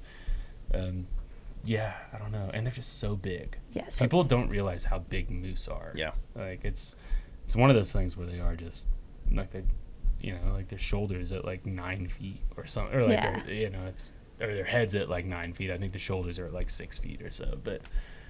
Yeah, they're a scary animal, and they have a tendency to be aggressive. Yeah. So. The average bull moose is over 1,000 pounds. Fuck that. Yeah. You said no scary encounters with moose, but you said it in a way that kind of sounded like you maybe had a scary encounter with something else. Trying to think. I get a lot of. Today before I came up here, I had a bear in my backyard. It was a baby bear. It was like, or like probably a year or 2 years old. It was a small guy. I mean, I've had those moments when you're like out on a remote trail where you think you're being watched by a mountain lion or something, but I think that's more in your head. I've never seen them in the wild. Maybe the like scariest moment, which it wasn't a scary moment, but I was pulling up to my house one time, and it was after work. I hadn't eaten all day. It was a long day, so I'm tired. Hadn't eaten. Went by Taco Bell on the way home. Had my bag of Taco Bell. Hop out of the car, shut the door, Taco Bell in my hand, and I look up, and there's a bear like 10 feet away from me or so, and he's like staring at me, and I'm like, shit. do I throw the Taco Bell? What do I do? So I was just like, raise your hands in the air. Waving the bag so he can smell it. And the bear didn't like run off immediately. He like looked at me and he was like, what are you doing? Is he showing off? He was like, he spent like a second judging me. Is that a cheesy bean and rice burrito? Yeah, right? He spent like, which by the way is my favorite like post-run meal, cheese bean and rice burrito from Taco Bell. But he spent like a split second judging me and then decided to like slowly run away. I was like, well, the tip worked, but I'm a little feel judged at the moment. Yeah. But Eat so much Taco Bell, you can't even taste good. Would you throw the whole bag, or would you start him off with just one burrito? Push came to shove if he's walking close to you.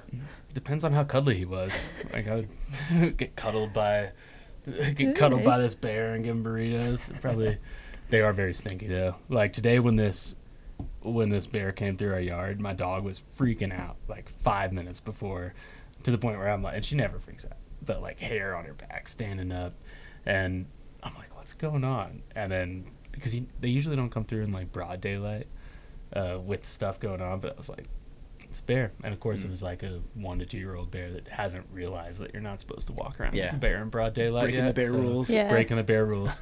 But yeah, no, other than that, I mean, I did actually another story that involves my dog that was definitely scarier than the Taco Bell bear experience.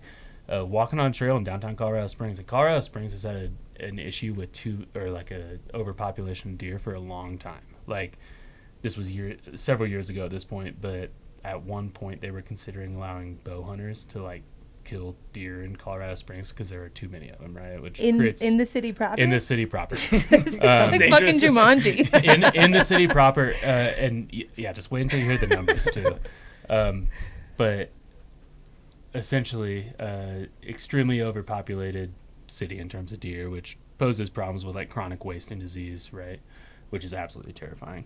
I think at the time when they were considering that, normally in the wild, I think you have like 2 deer per square mile, at least in Colorado. And in the city, it was something like 25 deer per square mile. Like a ton of deer. Like we have a group of probably 15 deer that just live in our neighborhood, right? But either way, a lot of deer no matter where you're at in Colorado. And walking my dog down like literally the trail that goes through downtown. So you don't usually see much wildlife there, but essentially this deer comes up and it's like kind of like flexing on us, you know, like. Is this like an elky deer, or is this like a doe? This is like a small doe. Okay. Like a small doe. I love that this is your scariest encounter. It was scary. It's kind of like flexing on us. My dog, completely oblivious. Like normally she freaks out when there's like a threat. She's like a little 20-pound mutt. She has climbed 14 or 15 14ers. Nice. So she's very capable. We'll need a she photo runs at with me some and point. stuff. Yeah, we'll go on 15-mile runs. We were there for a little while when I was running more. But yeah, she's a great dog. But either way, completely oblivious. Like literally just like looking like this while this deer walks up to us, and then the deer starts like rearing its feet up, probably because it had young that were like off the side of this walking path, paved walking path, but off the side in the brush. So defensive of those, this deer followed us probably like, I don't know, probably like a quarter mile, and the whole way I'm like turned around facing it, and it keeps rearing its hooves up at me and almost kicking me with its hooves. And the part of Colorado I was living in then was a little bit sketchy. So I had pepper spray on me. I didn't want to pepper spray a deer in the face, right? So I'm like kind of spraying it in the air, like gently. And I mean, ultimately the deer walked away, but it was probably after like half a mile of this thing within like a foot of me trying to kick me. Like it was like, so that was a weird, just kind of a weird thing. Like, and like the whole time I'm like, I don't want my dog to get trampled. I'm like, if anyone's watching this is hilarious. From like, if you're like 200 yards away watching this from afar, this is a hilarious scene. Yeah. But in the moment, I'm like, dang, this tiny deer could hurt me actually, you know.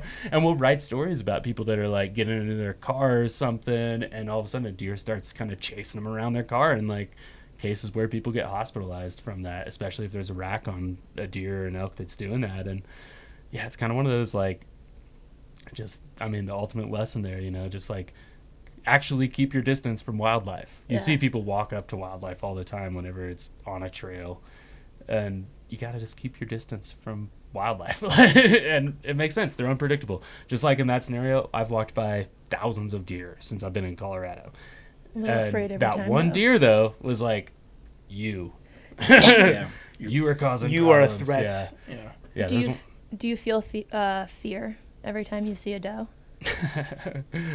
It depends on if its hooves are up in the air toward my face or not, I think. Same genre as deer. Mm-hmm. And this came up episode 2, Scuba Steve. I think that was episode 2. Cows.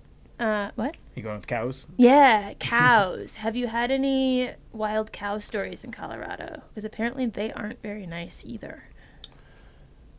The only time, so one time I was climbing Mount Lindsay, which just reopened, by the way, 14er that was closed for a couple years there due to some of those liability concerns landowners were feeling,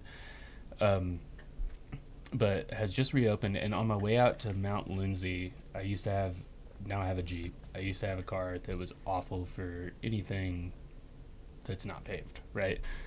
So I would always, for all these 14ers, that's actually why I got into running, was because I would have to park at these very far away trailheads and then, run up the mountain essentially. And I was commuting to your hike. Yeah, I was like, what makes this hike not 12 hours long with this extra 12 miles that I have to do or whatever it is each way? And yeah, so I just started running. The Mount Lindsay Trail, I was like, early morning, still drowsy, running uphill and just all of a sudden surrounded by cows. That was one spot.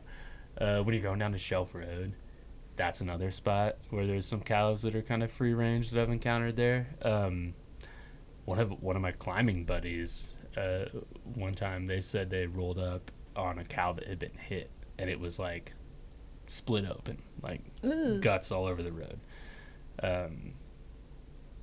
So she called the authorities and shot it, which is a pretty wild, like, Colorado situation where... She called the authorities and the authorities shot it? Or she called the authorities and shot it? She had a shotgun for hunting in her car and had to kill this cow that was, like, not, zero chance of survival. Like, its intestines were on the ground, etc. So, yeah, that's something to look out for whenever you're driving on mountain roads at night, because there are a lot of free grazing cattle in Colorado, for sure. But, yeah, no, Honestly, I love cows, though. My whole kitchen has cow panties. Do you have a kitchen cow? A cow kitchen? I 90s? Do. I have, it's the whole kitchen is not cow themed, but I do have 4 cow paintings in the kitchen. Is this your cows or is this your girlfriend's cows? They are all my cow paintings that I purchased. I love cows. One of my mom's ultimate goals in life before she got cancer was to retire and just be able to sit on a deck and watch cows graze. And I think there's something about that resonated with me, where I was like, that level of just like peacefulness just sounded so nice. So I think I've always loved cows for that reason. And funny though too, on our first date with my girlfriend, she was wearing cow pants. So I was like, turned on. That's my boom. I was like, that's it. She walked in and I was like, Mom? You look just like my kitchen. Did you tell her she reminded you of your mom on the first date? I don't think my mom would have worn cow pants, but yeah, no, definitely. Seems like a bad thing to say on any date. I'm so turned on. You remind me of Yeah, no, the cows. I always love cows. Yeah. And like the little baby brown cows, yeah, right? When you cute. see those. And the bison. That's one of my favorite things about, because with you guys up here in this like more so Denver metro area, you're taking I-70 the mountains. In Colorado Springs, we take 24, right? Which is just all these little like ranches along the way. So you see llamas, you see bison, you see cows. It's nice. You see pronghorn a lot. See a ton of, if you're out there, went down to, what was this? This would have been Lake City to climb Sunshine and Red Cloud down there. And there for a while, right? Like, no, I had no one to watch my dog really, and so like I could convince a friend to like come let her out on some of these hikes.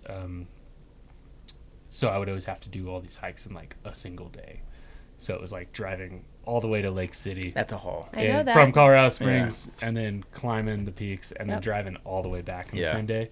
So, long story short, I'm on the road at like 1 a.m. out on like US 24 on the way out there, and you flip your brights on, and it's just like hundreds of elk and deer. Yeah. Like hundreds. Yeah. Like I probably saw on the way down there 500 to 600 elk and deer just on the side of the road. Like it was wild. Like, and no one else out there. It was so cool. Can you get up to speed with that many on the side, or is it just like if I get to 65, I might hit one of these? They were. I never had one in the road in that case. Yeah, I mean, I was just cruising. You know, had my coffee, my 1 a.m. coffee, and just cruising. Yeah. I tried to section hike the Colorado Trail, and I got 400 miles done before I realized what a horrible idea it is to drive to those little trailheads down past, once you get past Twins Lake and into the collegiates, it's a nightmare to do the drive and then hike and then make it back to a desk on Monday morning. So I feel your pain there. What was your favorite section? Oh, the San Juans. Yeah. It just looked like I was in the land before time. That's fair. Yeah, whenever I did San Luis Peak, which this is a pro tip for people not paying attention until now. Maybe. We'll see. But San Luis Peak, if you do the route from Creed, no one is on that trail. But the Colorado Trail goes through that section. Literally was by myself on a weekend parking at the trailhead to do this alternate route up San Luis Peak, which was absolutely beautiful. And you're in the town of Creed, which is awesome. And yeah, definitely do that hike if you're interested. But yeah, that connects to a beautiful stretch of the Colorado Trail. The only traffic that I was seeing there were pretty much people that were through hiking the Colorado Trail and kind of popping off to get resupplied and stuff. But speaking of the 14ers, and tell me if I'm monopolizing too much, but good. speaking of the 14ers, in your little bio we did, it said that your goal is to summit all 58 of them. Not to poo-poo what you're doing here, but I feel like with your job and how much you have to go outside and being in Colorado since 2013, how haven't you finished them yet? I don't know. I kind of, in terms of outdoor recreation, I've always just kind of like done what felt right in the moment, right? So lately it's like, right now I'm probably at like 40... I don't even know, 43, 44 of them. Right now, all of the peaks that I haven't climbed are either in the Elk Range, out by Aspen, right? And those are the ones that are a little bit more complicated. A lot of times I'm going solo, which I prefer personally. But when they get more complicated, more dangerous, maybe not the best idea. And then the other ones are all in the San Juans, right? Not quite as technical as the ones in the Elk Range, but you know, it's a long drive.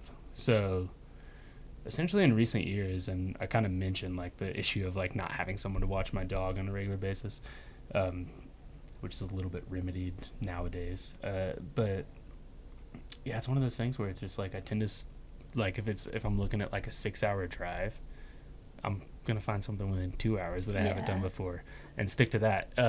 In terms of like I'm always super impressed with the speed records and everything. Paul Zafruga, I think it's a Polish name. That guy like walked between all of the 14ers with no car in a like 40-day span. Like that is like mind blowing to me to be able to summon all those just without a car and just literally walking from Pikes Peak to Buena Vista. Like wild stuff. But I've never really felt like that pressure to like do them on any sort of like a timeline, if that makes sense. And like I love repeating them too, and like I love finding like the alternate route up or up like one or two of my favorites, you know, like with Grays and Torreys. I've never actually done like the standard route up Grays and Torreys, but I've probably climbed those, you know, 3 or 4 times. But I've always done the route from Loveland Pass where you go up Grizzly Peak, and then get over there, and it gives you more elevation gain. It's absolutely beautiful. It's not crowded. Or the one from down by kind of like where A Basin is. I think it's like Montezuma Road or something like that. And that one's like a 16-mile hike, like in the middle of nowhere. That Argentine Peak or something like that? Yeah, something like that. I'm trying to remember. That was a while ago, but that was one of my favorite experiences. Was just like, you know, that's what I like. Like I just like being outside in general, I guess. ultimately, I hope to eventually climb them all. Yeah. I wouldn't be surprised if it's a decade from now, you know? Yeah. I kind of like that approach because then like you're not getting to the point where you rush through it all and now you're thinking, okay, now what? Then you got to go for all the 13ers. Yeah, exactly. And that's the thing. Like, at the time when I was kind of knocking off a lot of those, like, I was not a competitive trail runner, but a pretty quick trail runner.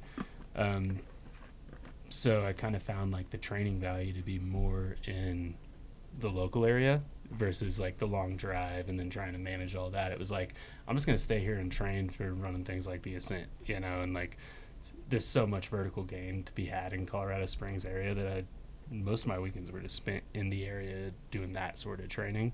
And then whenever I would like find a peak, I'd kind of plan to go do that. But yeah, I'm the same way. I've done the same trails 1,000 times just because I'd rather not be in a car. I'd rather just be out with limited time. And it's kind of fun to see how you do. Like, I hate to be like, and I'm like anonymous on Strava, but I am on Strava.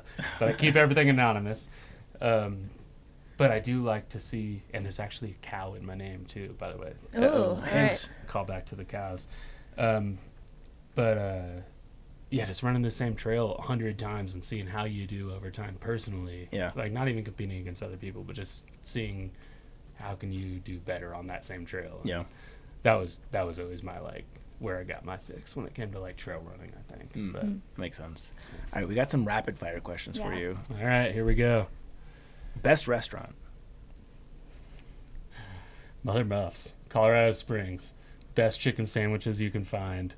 Great deal, great environment. It's less than a mile from my house, which maybe makes me love it a little bit more, but it's a dive bar spot. Like, there's, you know, pictures of naked people on the walls and stuff, but I love Mother Muffs. That'll be my pick forever. They have a full menu with like breakfast items, you know, steak, and like they have like a prime rib on their menu, and you can get all this stuff until like 2 a.m. in the morning.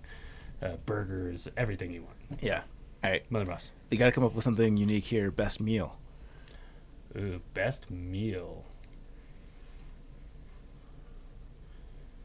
Ooh, that's a tricky one. Kind of a homebody when it comes to eating food, but stick in my little like 2 to 3 mile radius.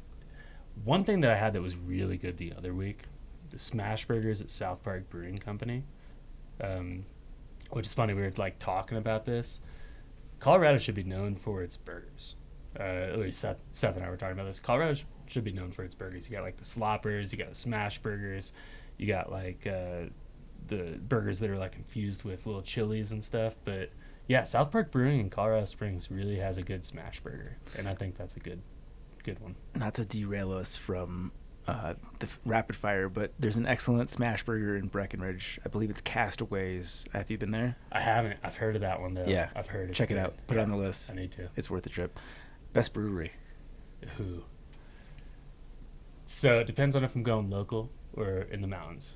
In the mountains, Outer Range is probably my favorite brewery in the Breck area. It's in Frisco, I believe. It's the one that Elise works. Yeah. They might have moved locations. Our social media coordinator, she works there. Oh, nice. Yeah. Well, either way, Outer Range, absolutely awesome. In the Springs, I'm going with Urban Animal. They do a very good job of not just making like generic beers. So, like, every brewery has like, here's our 2 IPAs, here's our lagers. They just made for Easter like a Cadbury egg stout that tasted like Cadbury eggs, and it was amazing. They have a dill pickle beer that comes with a pickle, and if you like pickles, it's amazing. I love pickles. I would not. It's good. Well, and that's a Chicago thing though too. Like, you drop a pickle in your lager is like that's like, I've never done that. old dive bars in Chicago. You can sometimes get that. Or at least it comes. You get the old style or whatever, the old style, and they just put a pickle in there. It kind of like evens out it adds that like salt. Like, I'm a big fan of like putting salt in a lager, I guess. So maybe I'm salt deficient, or but either way, got some element for you. Right. But either way, that's a good one. Yeah. Okay. I'll take the follow up. Best beer. Oh, best beer. I'm not really a beer snob. Like, I can usually find a beer that I like anywhere, but Crank Anchor out of Eddy Line and Buena Vista is one. If I see it on tap, I'm gonna get a crank anchor. Like they do like the grapefruit crank anchors and like other options, but yeah, crank anchor. Okay. Best 14er. I think my favorite 14ers to climb would be, so there's Little Bear Peak, which I absolutely love that climb. That was scary, but that would be up there. Otherwise, like Crestone Peak, Crestone Needle, I did those in a day, and that is just like when you're right on the ledge coming up Crestone Needle, which I think they switched the standard route from the Class 3 to the Class 4 route, which I did the Class 4 route. You go up alongside, whenever you're seeing those pictures of Crestone Needle with like that jagged like nature to it, you're right alongside that cliff drop. So you're just like going up, and it's just like 2,000 foot drop on your right side, and you're just looking down into this like beautiful, beautiful valley. So yeah, Crestone Peak, Crestone Needle. Are you a climber? Rock climbing? Yeah. I was very intermediate at it, but yeah, I would hit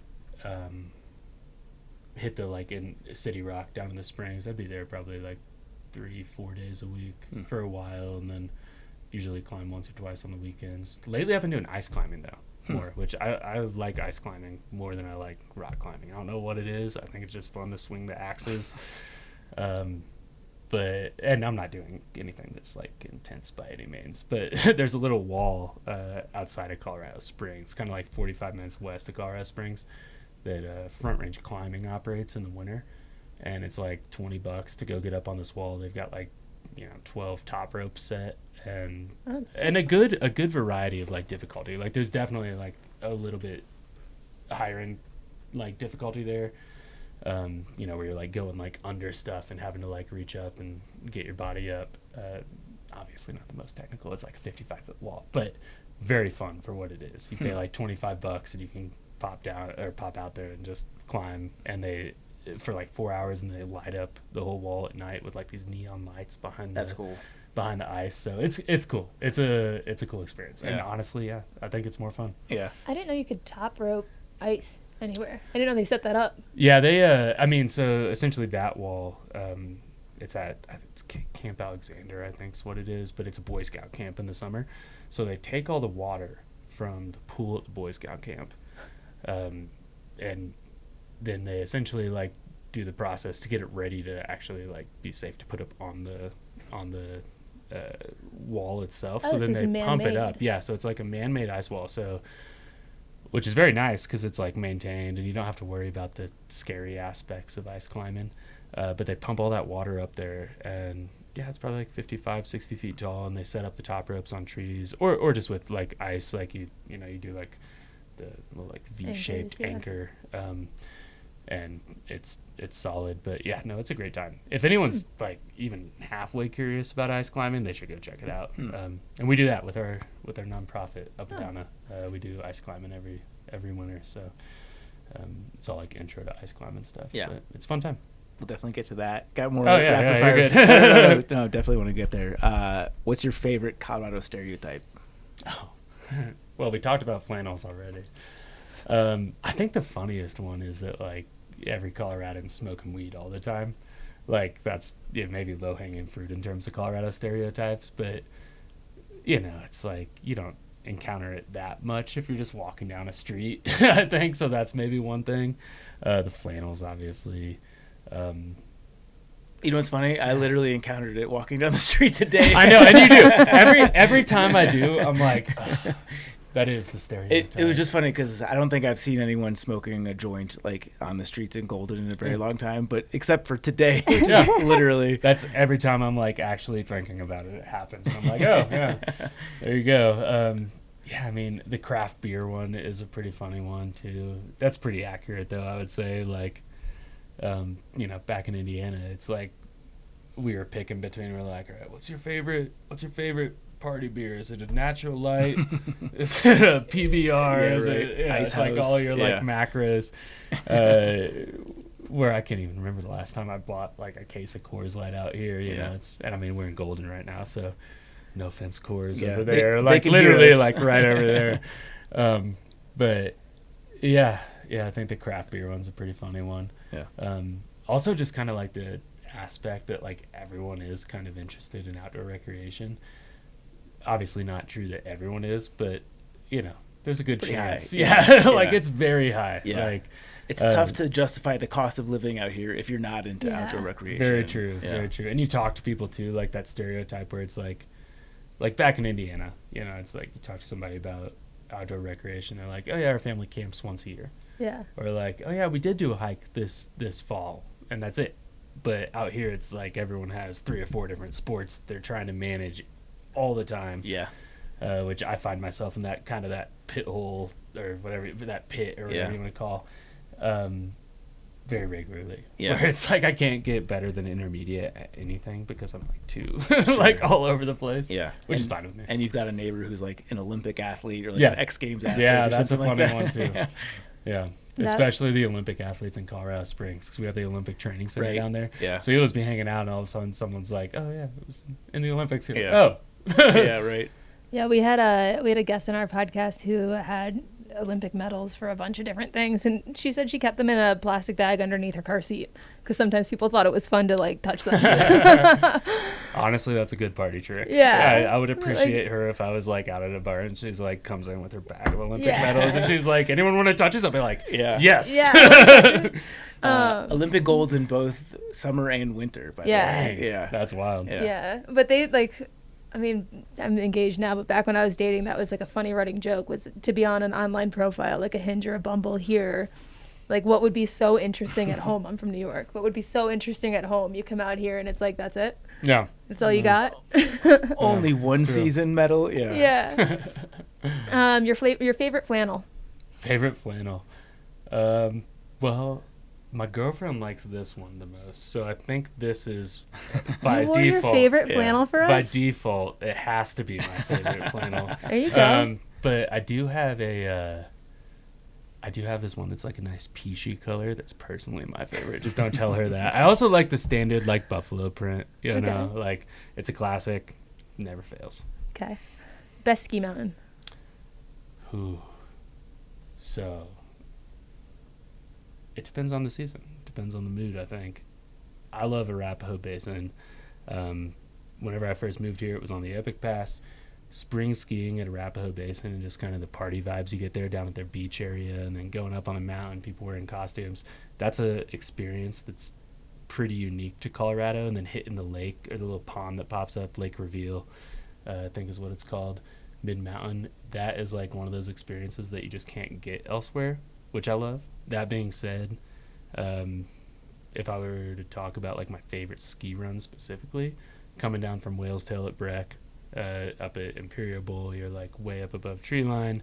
You drop down into that bowl there, and it's just like me and my buddies would always race to T-Bar down at the base of Breck. We would race from Whale's Tail to T-Bar, so you're going down the mountain like 3 miles or whatever. So that was great. Telluride, hard to beat Telluride. Crested Butte, another favorite of mine. I'm always surprised when I go to Keystone too, which for some reason like I just haven't gone there much. I think it's kind of like between Breck and A-Basin, which would be the 2 places I'd be going. But had a really great day at Keystone a couple years ago. One of my friends from Denmark was in town and hit me up a little bit last minute. It was like, we're going to be skiing at Keystone if you want to come. It was a weekday. And I was like, I got to see this guy. I haven't seen him since grad school. It'd been like, 8 years or whatever. And I had to pony up. I didn't have a pass. It was the 1 year I haven't bought a pass because I was trail running more often than didn't have time to go skiing as much. Didn't buy a pass. It was $277 for 1 day. Yeah. Or $276, I think, for 1 day. And it was a great time. Had it not been perfect weather and a great day, I would have been like bummed about paying that much for that one single day, which is still like insane. But that being said, I have had zero regrets since then, so it must have been a good day at Keystone. There you go. But yeah, I mean, it's every little spot around here kind of has its own little vibe, which is nice. Still need to make it to Silverton.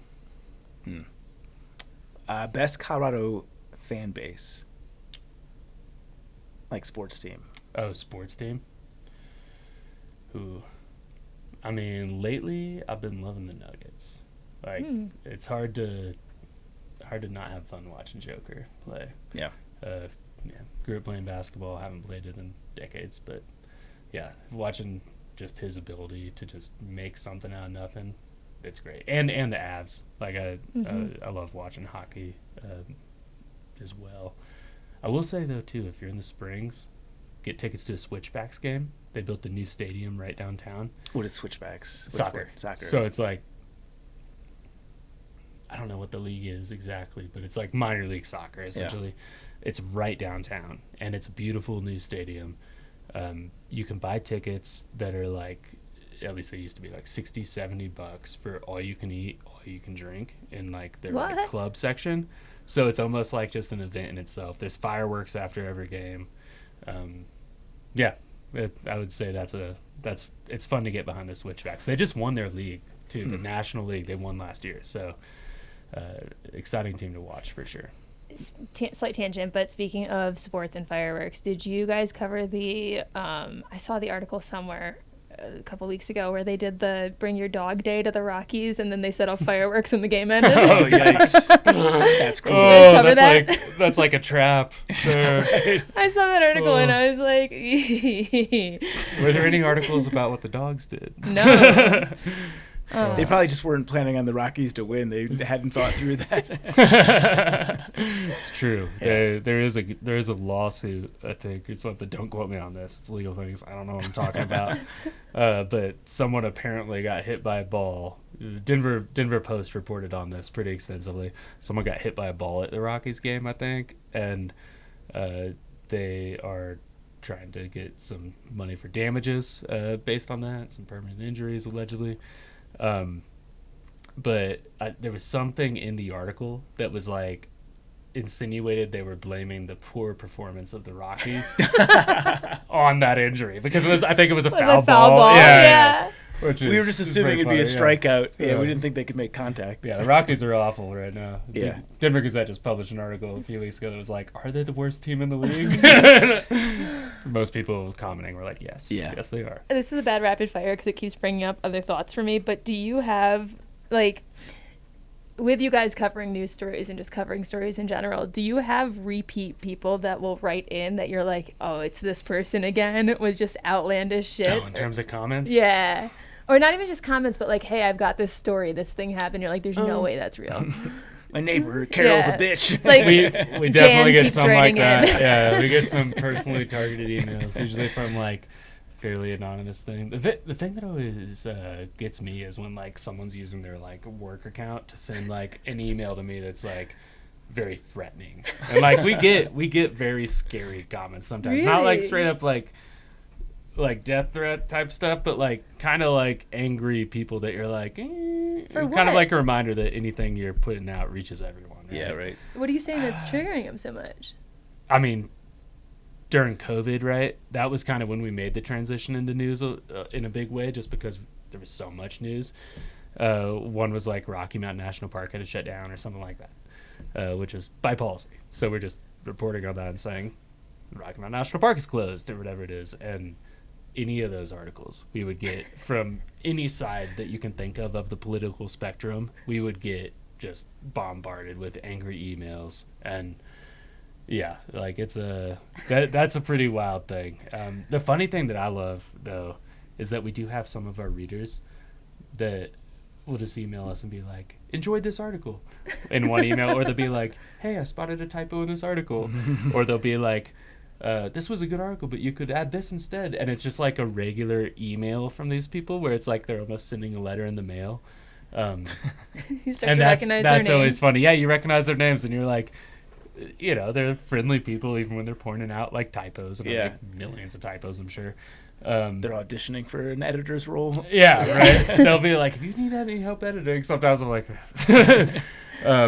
but yeah, the scary ones are when you get the handwritten letters that are all caps and just like multiple pages of like something that's like borderline manifesto. Those are you've never related to anything we're doing. It's like someone going off about a random conspiracy or whatever. But yeah, they always show up. They're in like a thick envelope, and You can just tell before you open it. You're like, this is gonna either be really angry, which we have yet to get a very angry handwritten letter, thankfully. Yeah, usually it's just like that, like all caps, no punctuation or paragraphs, just like someone scrawling on the letter. Rage writing.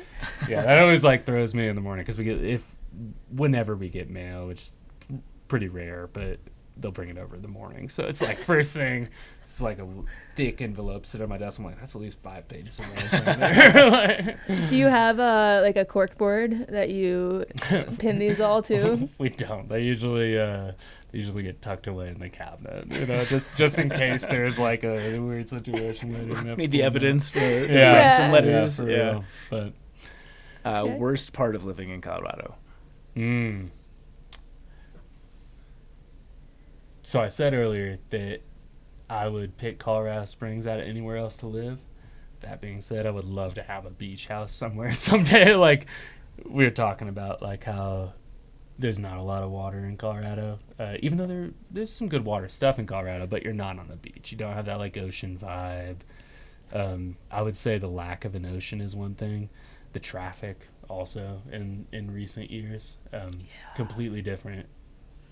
11 compared to 11 years ago when I moved here, completely different. It's like totally and we don't get as much of it going on 24. Like 24, the whole time I've been in Colorado Springs, pretty much 2 hours door to Breck, so to speak, every time, and then Breck home 2 hours. Like you can pretty much count on it always being that unless there's like a major snowstorm.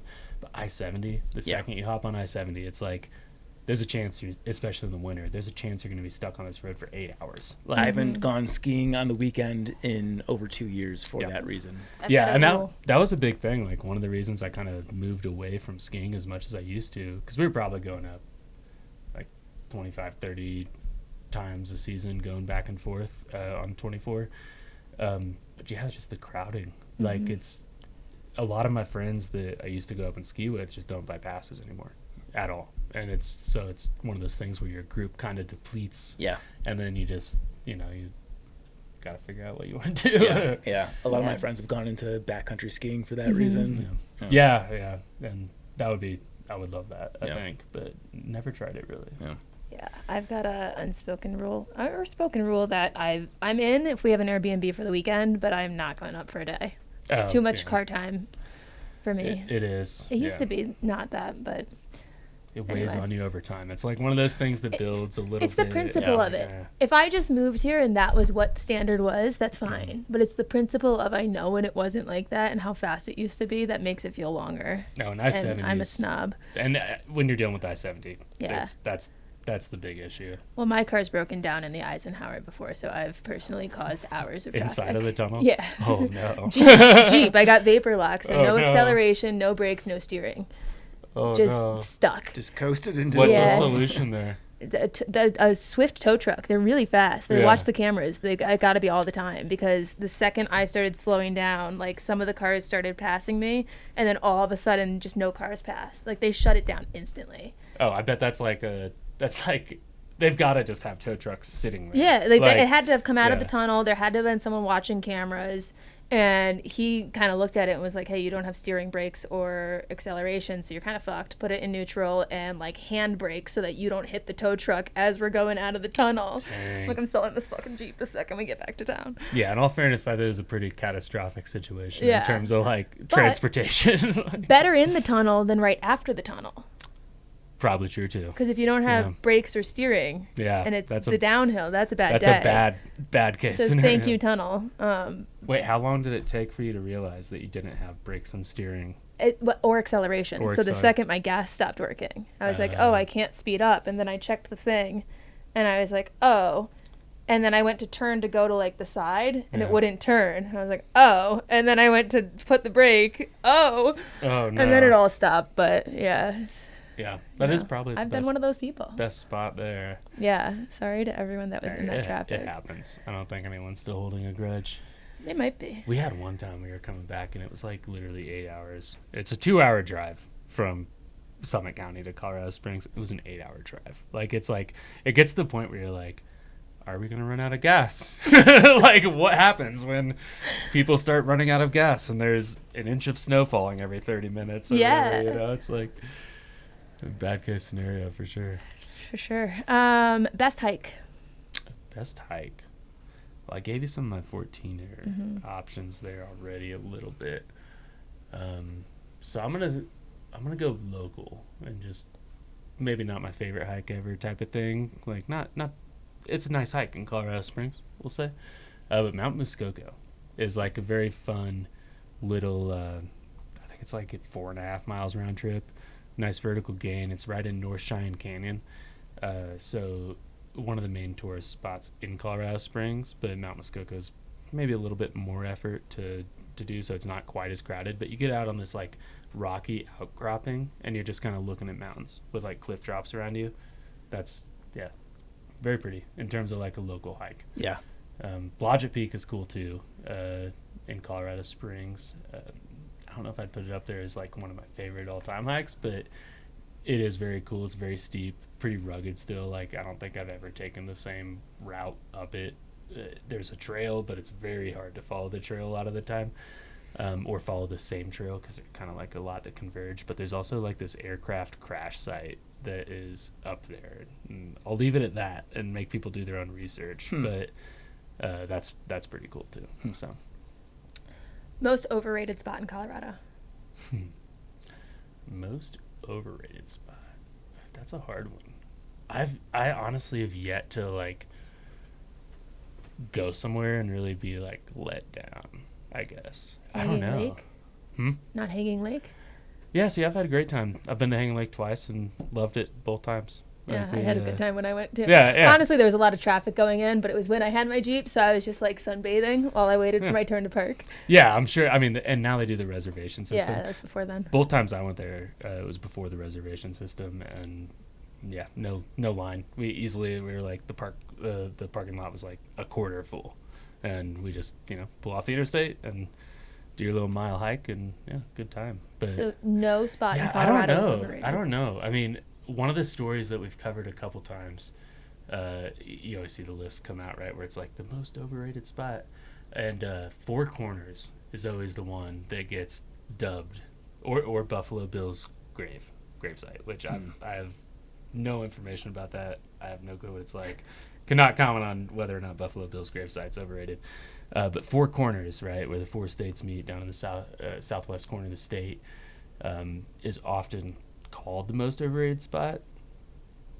What do people expect? I know, right? That's what I'm thinking. That's what I'm thinking too. I'm like, you can see photos of it. That's my big thing, where I'm like, anything that's like overrated, it just means you haven't done your research, ultimately. Like, you can see the photos of most places nowadays before you get there. Right. And for me, that like Four Corners area, I have not been there, but I also haven't been to Mesa Verde.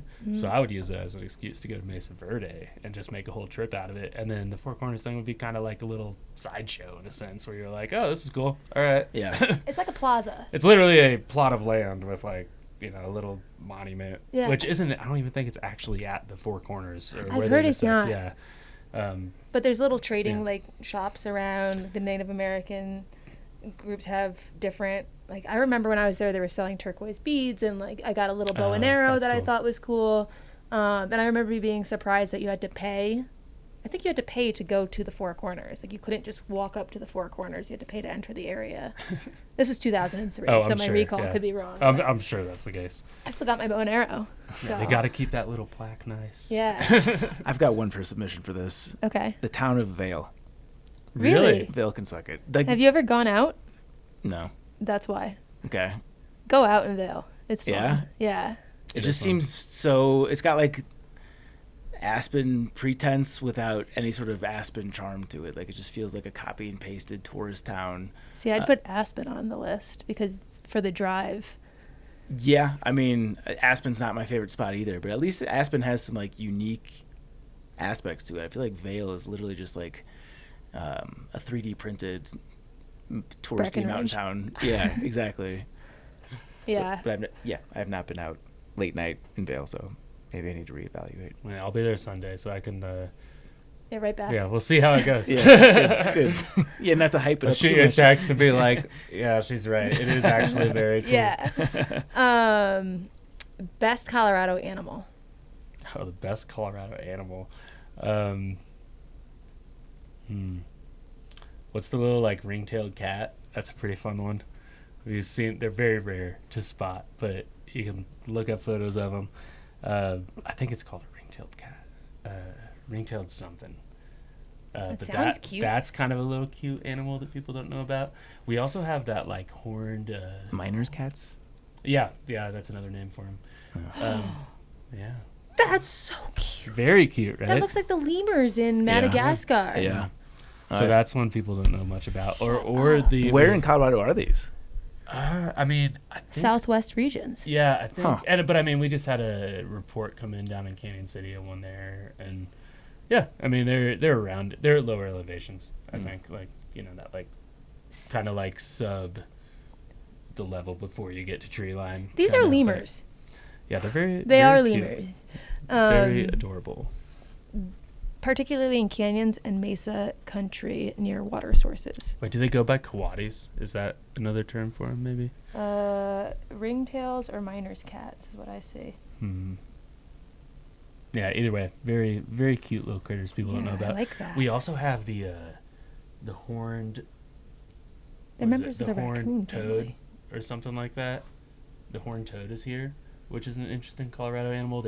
I think they're more so common in Texas, but they shoot blood, like venomous blood out of their eyes. Oh, I don't like that. Yeah, so that's a pretty wild one. Yeah, I don't know. My favorite, like, personal animal, though, I mean, I love the bears. I love deer, too. I will always love deers. They remind me of deers. I don't know, plural. Deer. I will always love deer. But they remind me of cows, you just watch them grazing. It's relaxing to just kind of see the deer standing there and doing their thing, and like the little fawns when you get those, like, it's cute. It's hard to pick a favorite, but I can't move past these cats. They are they're not cats. They're members of the raccoon family. And look at this one under a bed. Oh. They are adorable. I do love raccoons too. Same. But I did this whole winter. I've had like this whole past winter, I've had like a battle with this raccoon where my house has like this little like overhang on the roof. And any day that it would snow, this raccoon would go up there and spend about like 45 minutes trying to dig into my house and then decide to just sit there and just be like crapping on the roof all night. And just, so I would hear this thing come out, and it was like getting to the point where I like felt like a madman. I'd like be waiting up at like 11 or 12, and I'm like, it's snowing. I know I'm going to hear this. Every time I would hear it, and I would go out there, and I didn't, like, I wouldn't. Yeah, what's your recourse? Like, shoot it or something. Snow's on the ground, so I just spend like 15 minutes running from the back of the house to the front of the house, throwing snowballs at it, trying to get this thing to go away. Never goes away. Like, I would eventually, every time, it'd be like, my hands are too cold. You win again, raccoon. And it was like, this was like 5 or 6 times where like I'm like outside at like 2 a.m. Neighbors probably think I'm crazy. I've got What's like your a super bright think? flashlight. She doesn't understand. But I'm like, I need this thing off my roof. It's causing damage. And I'd be out there with like a super bright flashlight, just throwing snowballs at this thing. And yeah, it won. You name it? I did not name it. But I still like raccoons, though. So, yeah, raccoons are great. Yeah, they're smart. I'm surprised it didn't, like, sneak in your house and then lock you out. Right? Well, and that was the thing. It, like, hunkered down and kind of, like, I'd, like, hit like, the area around it. I was never trying to throw them at it. Like, I don't want to hurt it. But I'd hit the area around it. It'd, like, look at me and then just, like, turn around and give me its, like, giant butt. So it's like, you can hit this, and then it just sleep. I'm like, all right. Buddy. You must play for the Rockies. Yeah. Do you ever consider bringing it inside? No, I have not. I would love to have a raccoon pet. Like, they have those, like, raccoon bars or coffee shops that you can go to in Here some countries. In Colorado? Not in Colorado. Oh. But in some countries where you can just go hang out with raccoons, that would be, like, that's, like, a bucket list goal of mine. I didn't know that was a thing. I taught Zach, have you seen the videos about the guy that feeds the raccoons on his porch? And there's, like, 100 raccoons that go to him. I showed this to Zach the other day. It's literally like he's got 40 raccoons. Oh, I bet. I've seen the videos where they're all reaching their hands up through the slats in the porch. Is that... no, this is different. Like, legitimately 30 raccoons surrounded by this older man with, like, a Ziploc bag full of hot dogs. I'm looking for it. He's just, like, they're just, like, standing on his shoulders. Like, oh, my gosh. Let me search hot dog raccoon guy. Raccoon porch guy. The one Here he is. Oh, here we go. We watch it. This every episode. We're gonna watch this video. An awesome tool where I can very quickly. Oh my gosh. Okay, it's 10 to 7. Polly, we can cut this if it's redundant. I'm gonna throw the whole bucket out because I can't get out the door to do the hot dogs. This dude sounds like the dude that would be doing this. Holy smokes. Just handing out hot dogs. Oh, At Walmart. that's so funny. There's so many. Yeah. The raccoon video that always gets me, which you guys got to watch at some point if you haven't seen it. I can't figure out how to close out of this. Sorry. It You're makes good. it so hard to close a video. The raccoon video that always gets me is the one where I think the raccoon's like there's a dog that comes out on a porch or something that's like threatening this raccoon that's in the yard below on like it's like a 2-story deck. So animals up here, raccoons on the ground.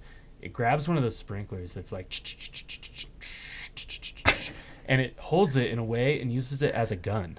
Like it's literally like sprays the dog with this sprinkler thing, and it's like clearly like I can hold on to this and spray it this way doing this. I'm like, this is wild. Like I'm like, what, we have like gorillas are like just now learning to use like Stone Age tools, right? It's like this raccoon over here meanwhile is already like leveled up. Has an iPhone. It's Yeah. been maintaining lawn since Yeah. 2010. Yeah. All right. We have one more series of questions for you that is also rapid fire, but a completely different subject. Yeah. This is kind of Colorado trivia. We're going to name celebrities, and you have to tell us true or false as to whether they're born and or raised in Colorado. I only know Ew. 2 of these. Okay? This is Like not, who they are? Or Yeah. So this is you're like asking my, these. my nightmare trivia round here. Yeah. Don't know much about this. Trey Parker. I mean, they met at Boulder. Matt Stone, Trey Parker, right? They were at Boulder, so I guess true. Yeah. Yeah. We're rounding up Yeah. born or, Oh, and okay, or okay, raised. So, yeah. Yeah, he's technically born in Conifer. Andre Agassi. That sounds false. It is false. Yeah. Tim Allen. Born or Coloradan. True. Yeah. True. We'll say. Born in Denver. Born in Denver. There we go. Jamie Foxx. False. That's right. She seems Canadian. She?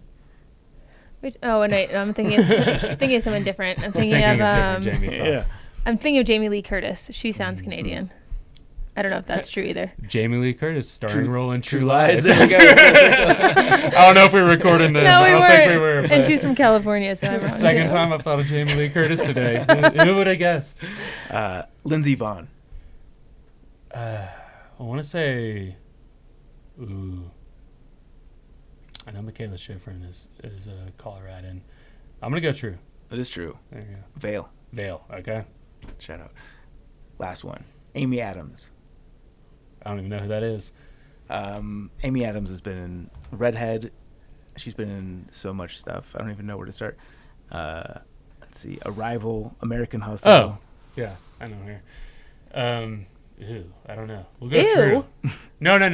Ooh, the question. Ooh, the question. I was like trying to think. That's what I say when I'm thinking. I say, ooh. That was not an ooh about Amy Adams. I'm gonna go true. It is true. There we go. She 100%. She was born in Italy. Yeah, born and or raised. Were you paying attention to the question? No.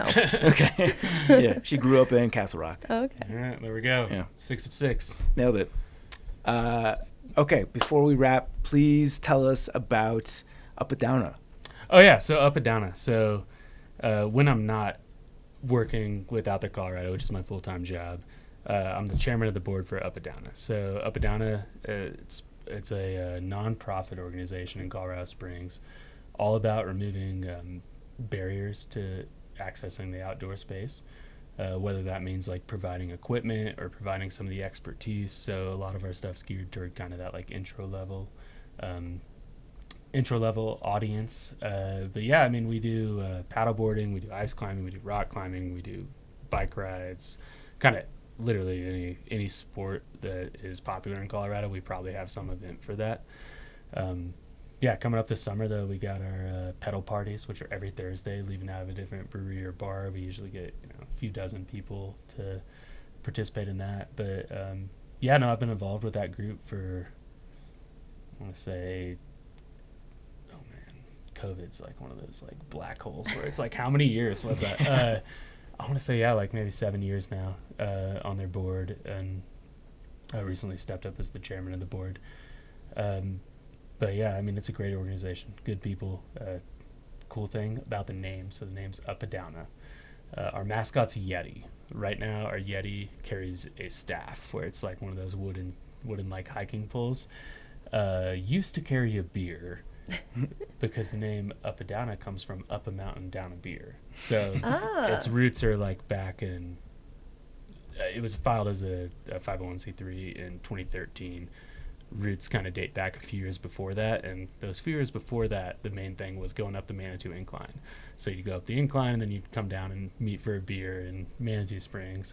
They kind of realized that there was this like community of outdoor recreation folk that just want to, have a kind of a casual experience outside. So we try to cater to that. So yeah, no, it's a good. Great organization down in Colorado Springs. Happy to be involved with it. Yeah. So, have you connected with Patricia Cameron? Blackpackers. Yes, a while ago through OutThere, Colorado. Though. Yeah. Not through UpaDowna. Okay. She lives in the Springs. Does she? Yeah. Nice. Okay. At least she did the last time she was here. Yeah, I'll have to reconnect with her. Yeah. I remember we had a awesome. reporter that interviewed her years ago, and yeah, I'll need to reconnect with her and see what she's up to. She's awesome. And then our last question is thanks to our title sponsor, Topo Athletic. This is the peak performance question. Use our code TREKSPRING15 for 15% off at topoathletic.com. What is your top performance enhancing or outdoor hack? Something that you do in the world of outdoor sports that is maybe not conventional that you swear by.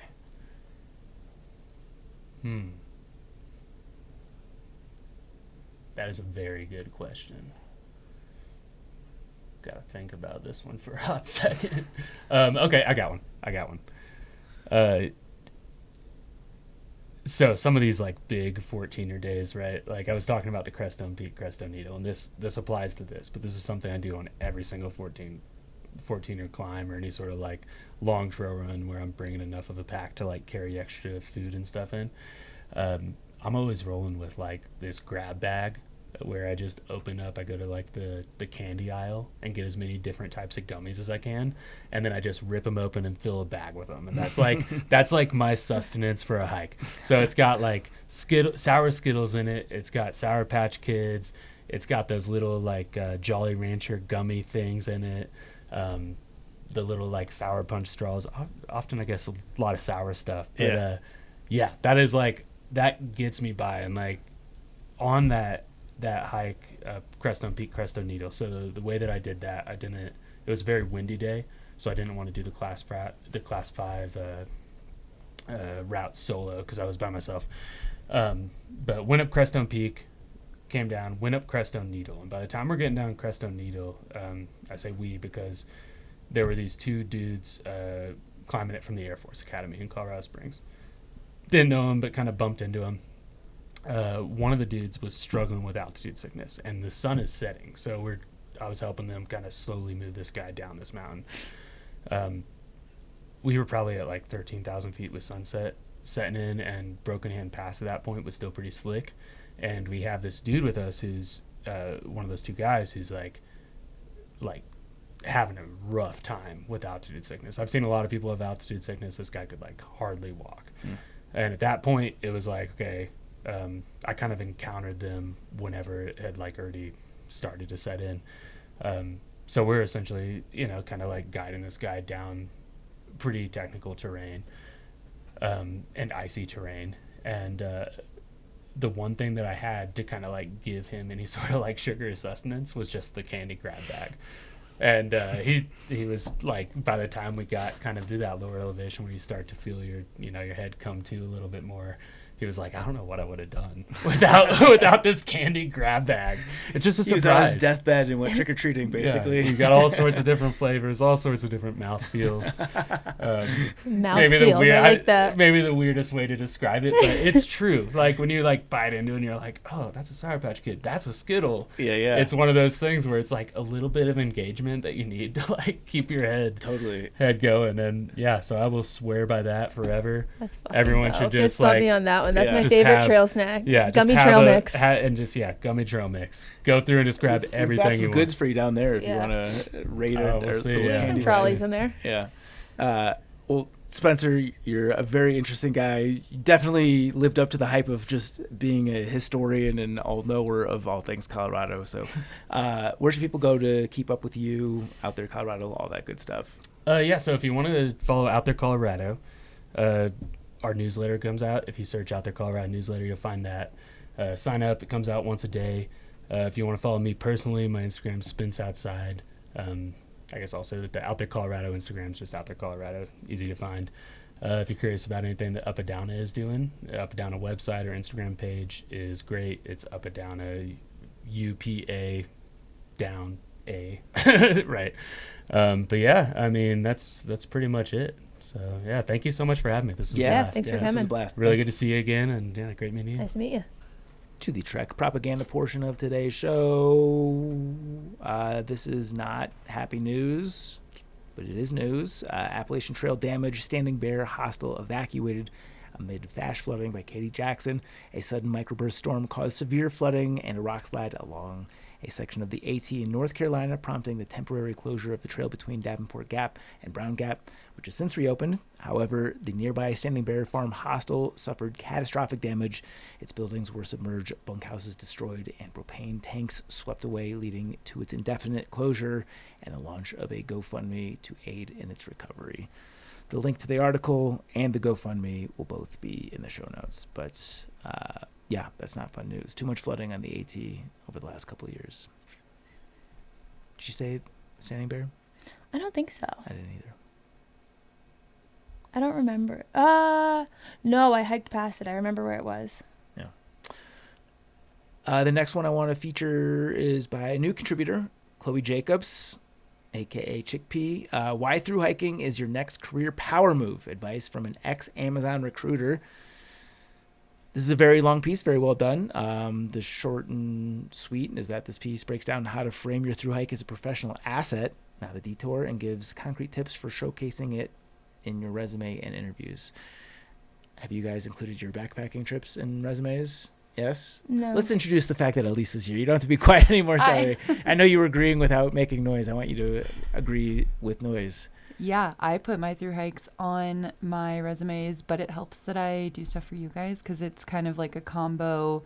Like I hiked this long thing and I also incorporate that into my work. And so into the most popular poop-friendly podcast on Earth. Exactly. Yeah, that's definitely an interview piece. Mm-hmm. What about you? So far I haven't, but I do talk about it in my interviews. You've had 2 full-time jobs since your first hike, yeah? Yeah. But I don't think it's on my resume. How do you get to talking about it in the interview if it's not on the resume? I stalk the person on LinkedIn and find out where they live and what sports teams they like and what hobbies they have. And then I just find a way to slip it into conversation. Yeah, good. And they usually think it's cool. Yeah. Well, how do you work it in? usually they ask me because it's on my resume. Do you include all the trails that you've done or like a combined total miles, or how do you present it? I don't remember what my current resume has. I think I probably have taken off the PCT by now. And I think there's something under the CDT says like I've actually done, like it says something about I walked from Mexico to Canada and slept in a tent, and then it says something like I've actually done that twice or something.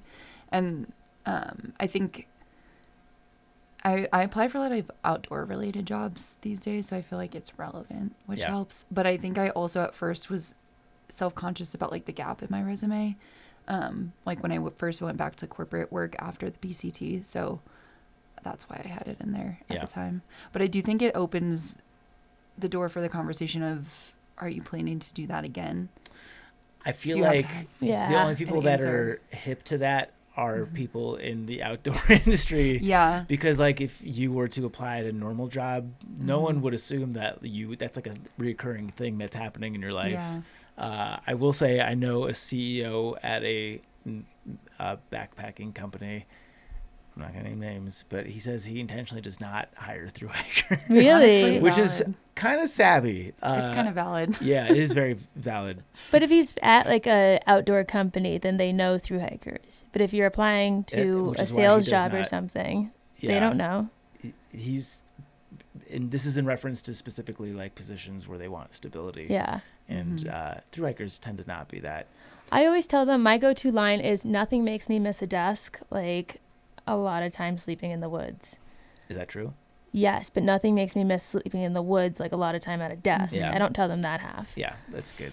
I think it also depends on the industry you're in, because in advertising, which is what I was in when I was in the corporate world, is the turnover is like 2 years is a good stint at a place. And so I never left a job sooner than 2 years. So it was kind of like, I think Yeah. they never said this to me, but I'm assuming they saw that and they were like, well, it's not like she's leaving every 6 months from places. So, Yeah. I don't know. I have a good piece of resume advice because I saw this somewhere on social media, and as someone who's hired, I'm like, yeah, that's actually true, is lie about your GPA. No one Yeah. ever is looking at your transcripts. Yeah. Say you got a 4.9. I don't care what the number is.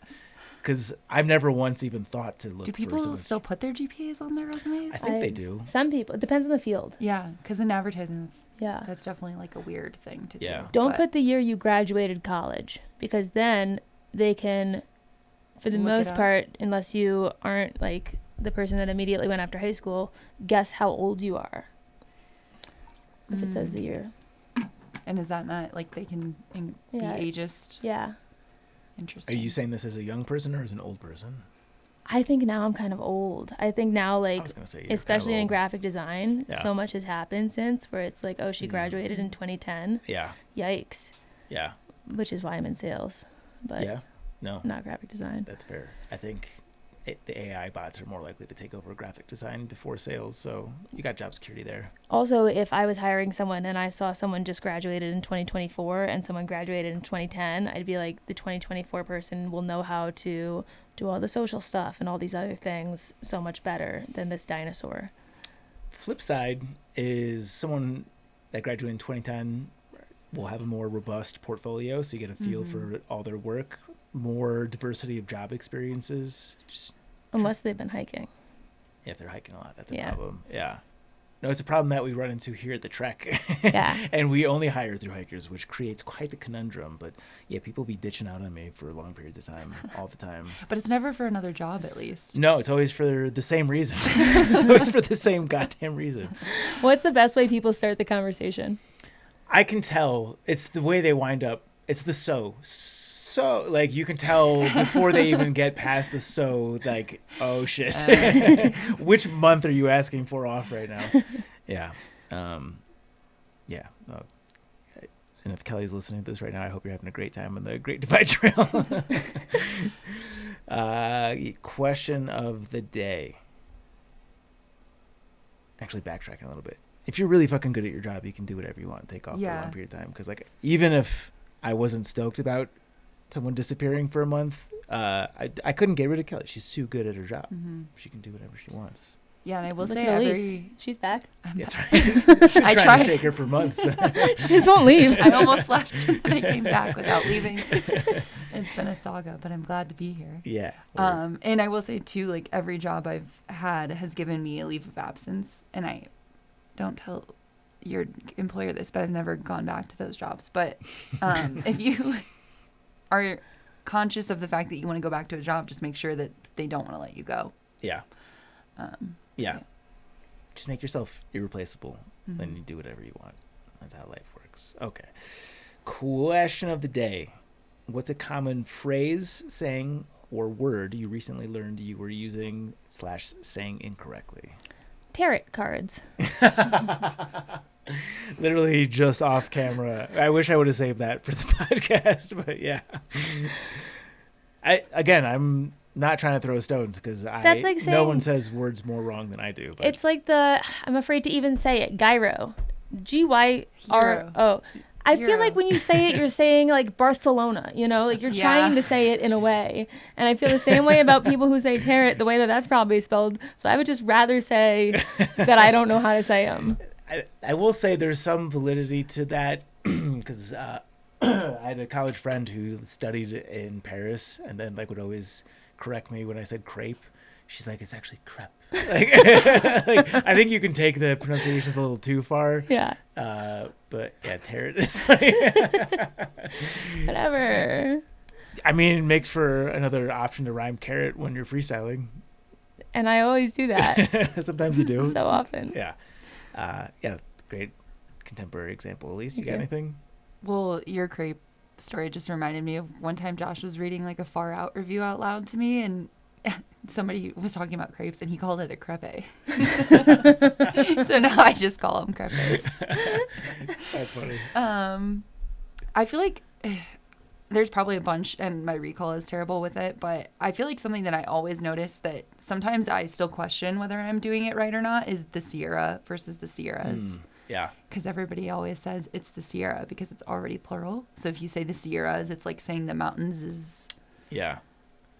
I forgot who scarred me with that, but I don't make that mistake anymore. But I think that is a common thing because I feel like we pluralize the Great Smokies. Yeah. Like I feel like that applies to a lot of mountain ranges. This isn't necessarily a recent one, but I was called out and it stuck with me. Is I said statue of limitations. That one got me.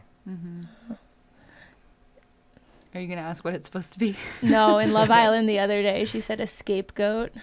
A scapegoat, yeah, and it was so funny. There was a meme about it.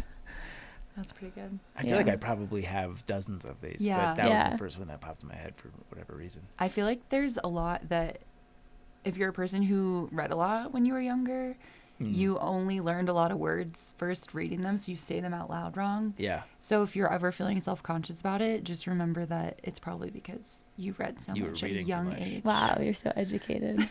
I do have now that you say that, the distinct memory in like 7th grade. I think it was the reading class where you take turns just reading aloud. And I remember reading and saying, "Calm promise." There was I know the exact name. There was a girl in 5th grade who was reading from the textbook, and instead of saying Arkansas, she said Arkansas, and no one forgot. Here I am, far out of 5th grade. Like that's almost a cooler way to say it. I never realized it till she said it, and I was like, whoa. In Kansas, apparently, they call it that on purpose. No, they don't. Yes. I thought Josh was lying to me, but yeah, apparently that's a thing in Kansas. Kansans, please weigh in. Maybe it's just my Kansan. I never even realized that it was Arkansas. Are you kidding? Literally never realized. Dude, that's me in 5th grade. You just had what I had. That's funny. Isn't that a cool moment? Wow. Yeah. That did explode my brains a little bit. We're going to have to clean the walls.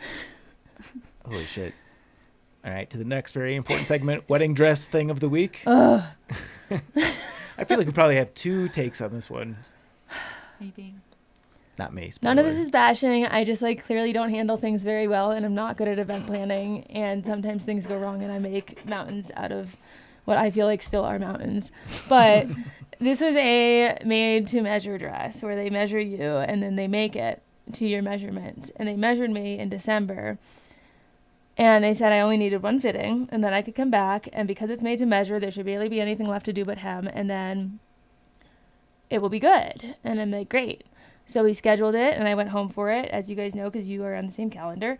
And I went to try it on, and they were like, what are you talking about? Like, you always need to come try it on, like, 4 to 5 times. And they went to zip it, and, like, I am cinched in. And I was like, what measurements are these? And there is debate over whether or not the person who took my measurements, which was the proprietor, wrote them down wrong, or if my chest has grown 4 inches since December. You could probably ask Garrett. He would have that answer for you. And one of those 2 things is like really hard to believe, but the dress just like did not fit.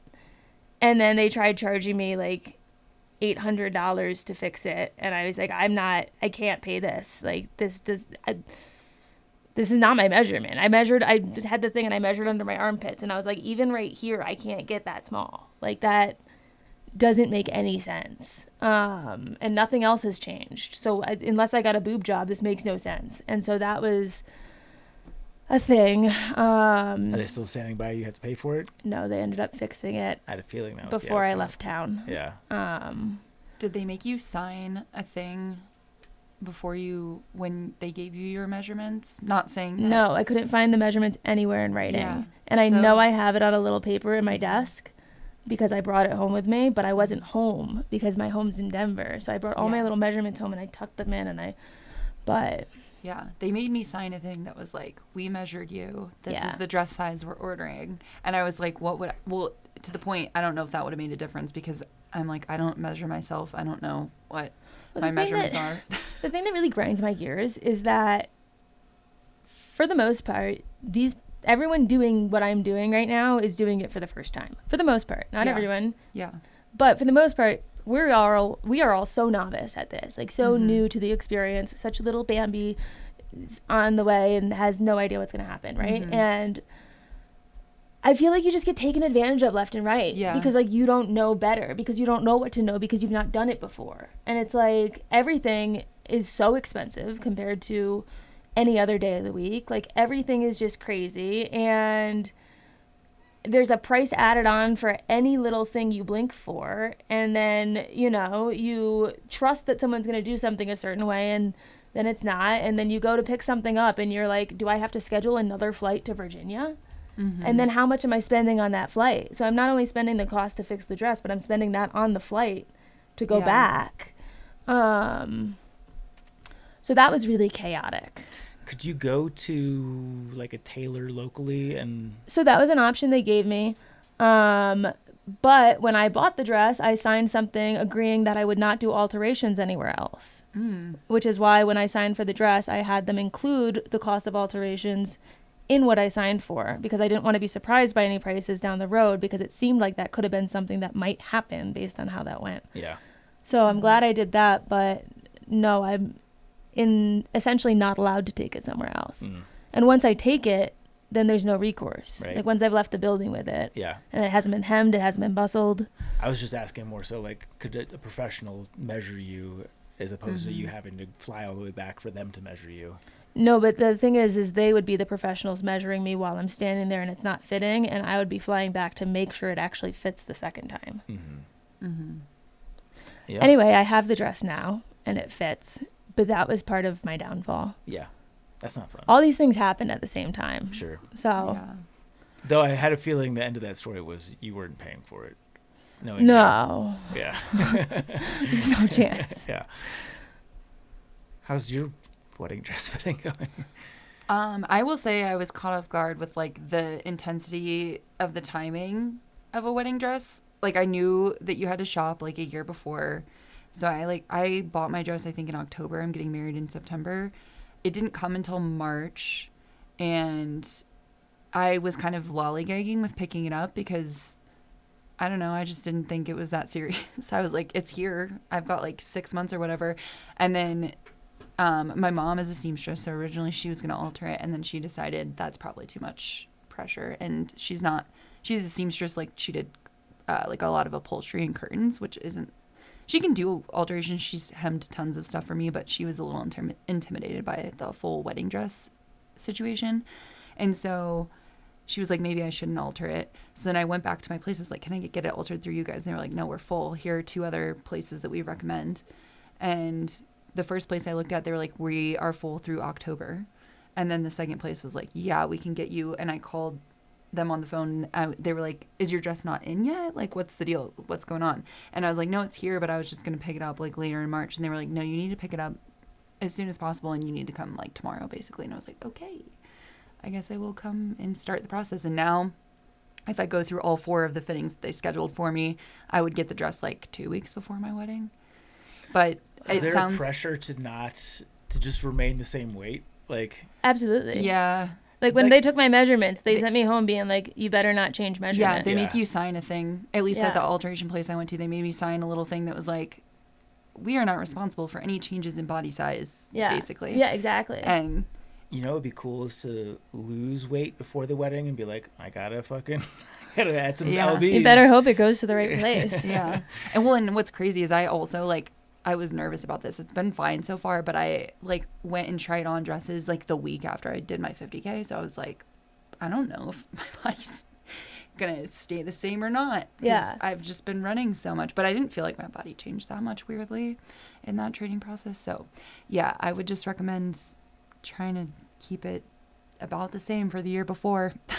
Yeah. And yeah, it's kind of a crazy ask, but It's otherwise. wild. Well, the thing I didn't understand too was it was like, you want to charge me $800? I paid $700 for my and I had alterations. already paid for my hemming and my bustling. This was just Yeah, to that's fix nuts. the other part. But I'm Yeah, like, no. but if people No. have to come in for 4 to 5 fittings and you have to adjust it each time, are you asking them to pay that amount every time they come in for Oh a no, fitting? well, I don't know about other So, like, places, why- but mine was like an upfront cost, and then that covered anything that they ended up doing. No, see, they said So. that my alterations was only for the hem and the bustle and not for if anything else changed. That's nuts. And I was like, wow, too bad I got that boob job and now have 4-inch bigger. Yeah, that's nuts. Yeah. That's like, I'm glad that they listened to you and didn't make you pay for that, because that's obviously somebody made an error. Oh my God, if I had to go back to Virginia. Yeah. I will When? say, When yeah, would I go? Yeah. I was glad I did all my stuff in Denver, because it's still kind of a pain for me to get down there, but at least I can do it in a day. I don't have to fly. Well, we're not doing a hair trial. We're not doing a makeup trial. We're just, sending it. what, I'm going to fly to New York just to see someone do my makeup? Yeah. I'm having, Josh's sisters are doing my hair and makeup. And so I did a hair trial just because she always does my hair. So we did it like when I was in Wichita at one point. But yeah, makeup, I'm like, I trust her. I don't care. As long as, there's certain things where like if you trust the person, give yourself enough time. I don't know the person, but I'm sure she'll You've do. seen her stuff. Yeah, it'll be fine. And like, just give yourself an extra hour. Yeah, it'll be fine. Yeah. It'll be good. Mm-hmm. So that's wedding thing of the week. Wedding dress thing of the week. Wedding dress thing of the week. Yeah. To the Triple Crown. I'm excited for this one. This is the Triple Crown of things that we do to make our lives easier. Yes. I'll let you start because this is yours. Okay. You feel passionate about it. Yes. I keep a box of those like latex gloves they have in hospitals under my sink. And sometimes if food sticks in a dish for a while in the sink and I just don't want to feel it, I'll wear the rubber gloves so that I don't have to have the dish touch the hand. Or if I'm cleaning something and it looks gross, I'll put them on. Or if I'm washing Harper because she pooped and there's poop on her little butt fur, I'll put them on. And I think just anytime you don't want to clean something, having the option of hiding behind those rubber gloves sometimes makes you do a task that you otherwise wouldn't. Yeah. Kids will change that. You're going to get used to just skin on poop contact on a regular I'm in basis. the middle of negotiating no diapers. You're not going to win that. No, I've got a negotiation. If my vagina tears to my butthole, Garrett's changing the diapers. He shook on it yesterday. Forever? For that kid. Oh, Jesus.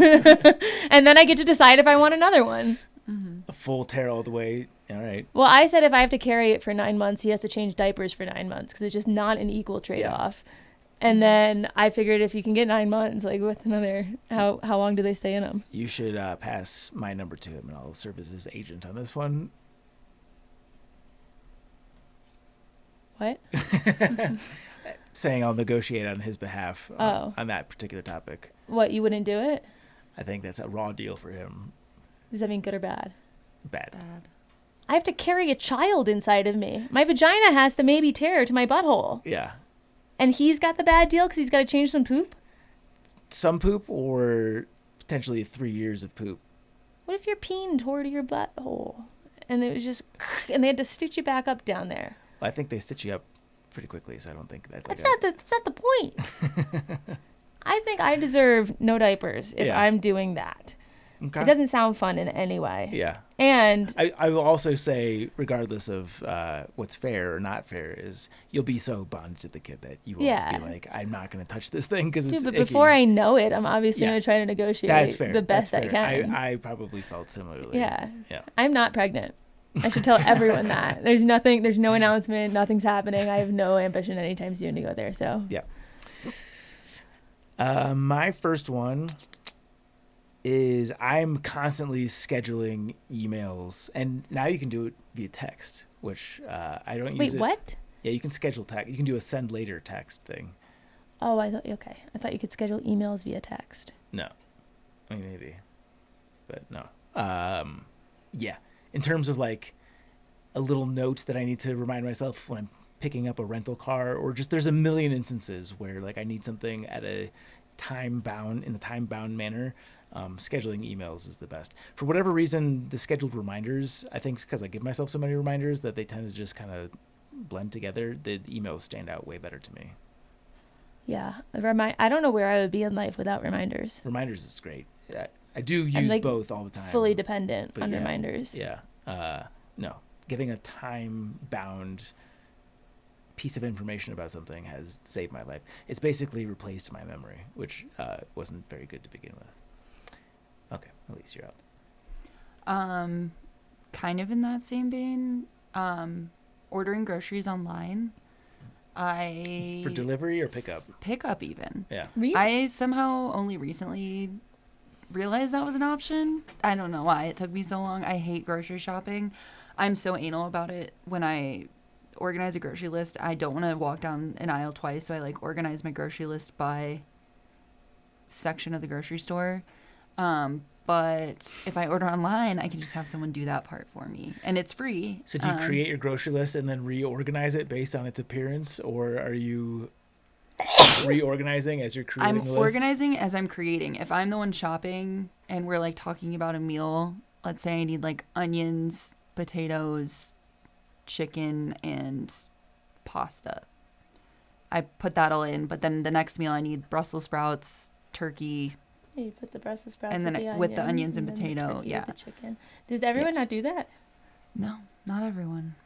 How else do they organize their food? I think they literally would do it like onions, potatoes, No. chicken, pasta, They would not. Brussels sprouts, turkey.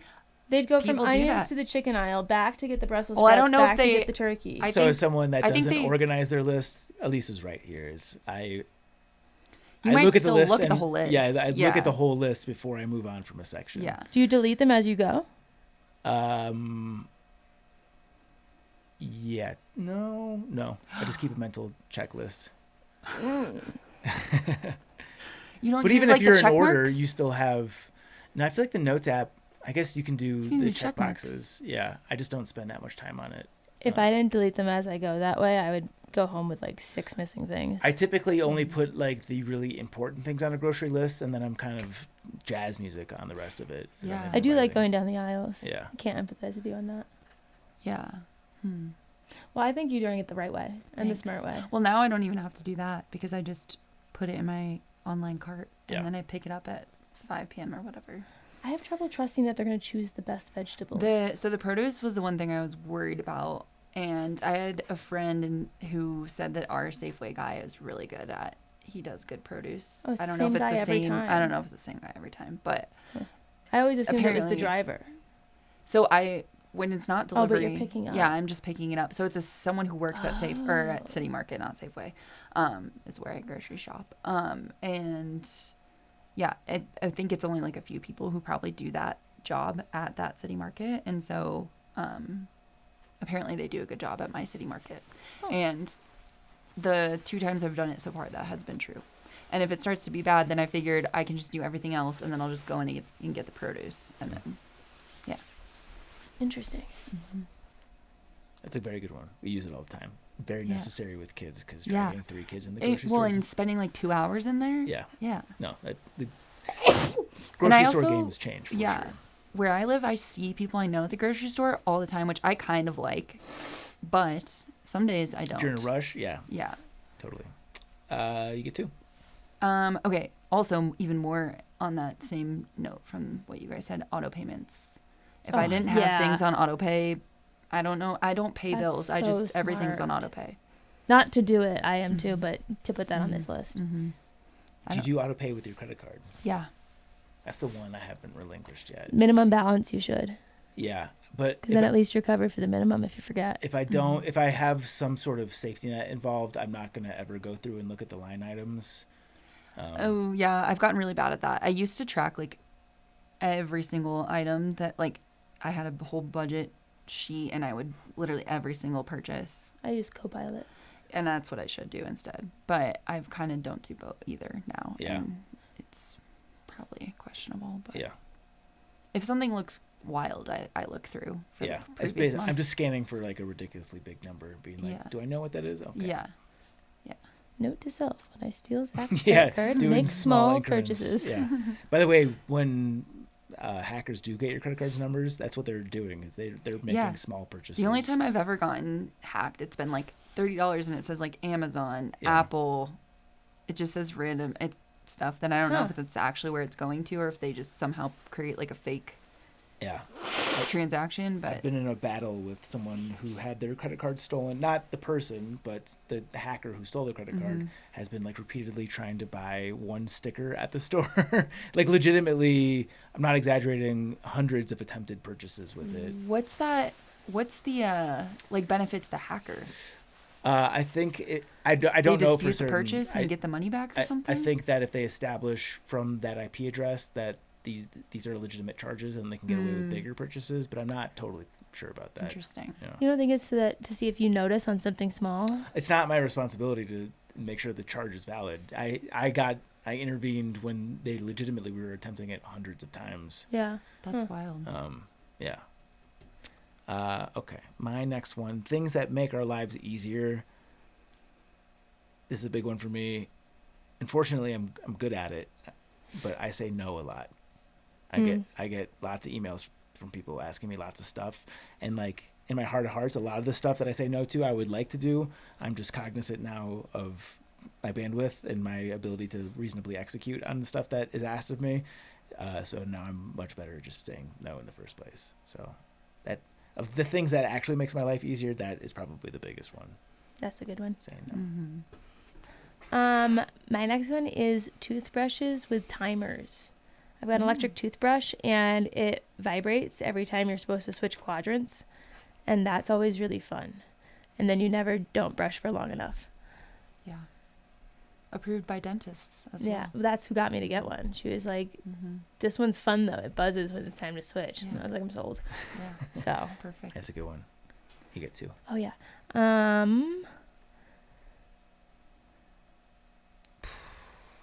Packing lists.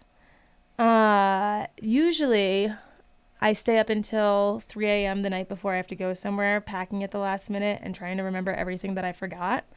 And I had a breaking point. I don't remember when it was, but I typed up a list of everything that I might ever need to pack for any trip ever in the life that I'm currently living, and sectioned it into categories for like work, hiking, just day to day, whatever, and put little check boxes next to it, printed it, and laminated it.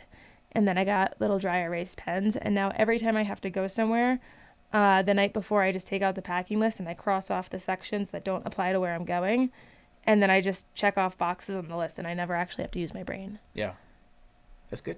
Very good. I should improve my life more with packing this because I'm notoriously bad at packing.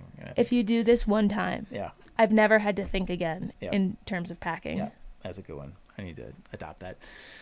My last one, maybe a little bit of a stretch, but things that make our lives easier is I'm now outrageously protective of my sleep, so I don't ever do anything at night. If you see me out past 9 p.m., that happens maybe like 3 to 4 times per year now. I miss a lot of concerts. I miss doing stuff with friends, although all my friends are now old also, so they do it with less frequency. But just in general, anything that would be any sort of temptation past the hours of 9, maybe 9:30, is almost always enough for me. Yeah, that checks out. Yeah. Even at trail days. I that's was why in it checks bed out. all 3 days very early. I'm becoming an old man. I gotta protect the sleep, baby. Yeah. Last one, Elise. Important. I'm a little torn, but I'm gonna say I just started EMDR therapy, and I feel like that's made my life What is that? easier. Can you to learn. unabbreviate that? Yeah, eye movement desensitization reprocessing. Let me double check. I saw you got contacts. I did get contacts. I probably won't wear them that much. As you can see, I'm in glasses right now. But I did want to try them for the wedding, and I'll probably wear them for like goggled activities and when I just feel like it. But it is eye movement desensitization and reprocessing. And I'm a person who like has never really resonated that much with talk therapy. Like I kind of just feel like I'm very blessed to have some great friends, some of whom are even therapists. And so I feel like I would leave therapy a lot of times being like, that was cool, but I could have gotten the same thing out of like a good conversation with a friend. Not saying that's the case for everybody, but just with my experiences, that was what it was feeling like. So I wanted something like more somatic and more, felt like I was doing more, I guess. And basically it helps you, I'm reading this off of Google, but it helps people resolve emotional distress caused by traumatic or disturbing experiences.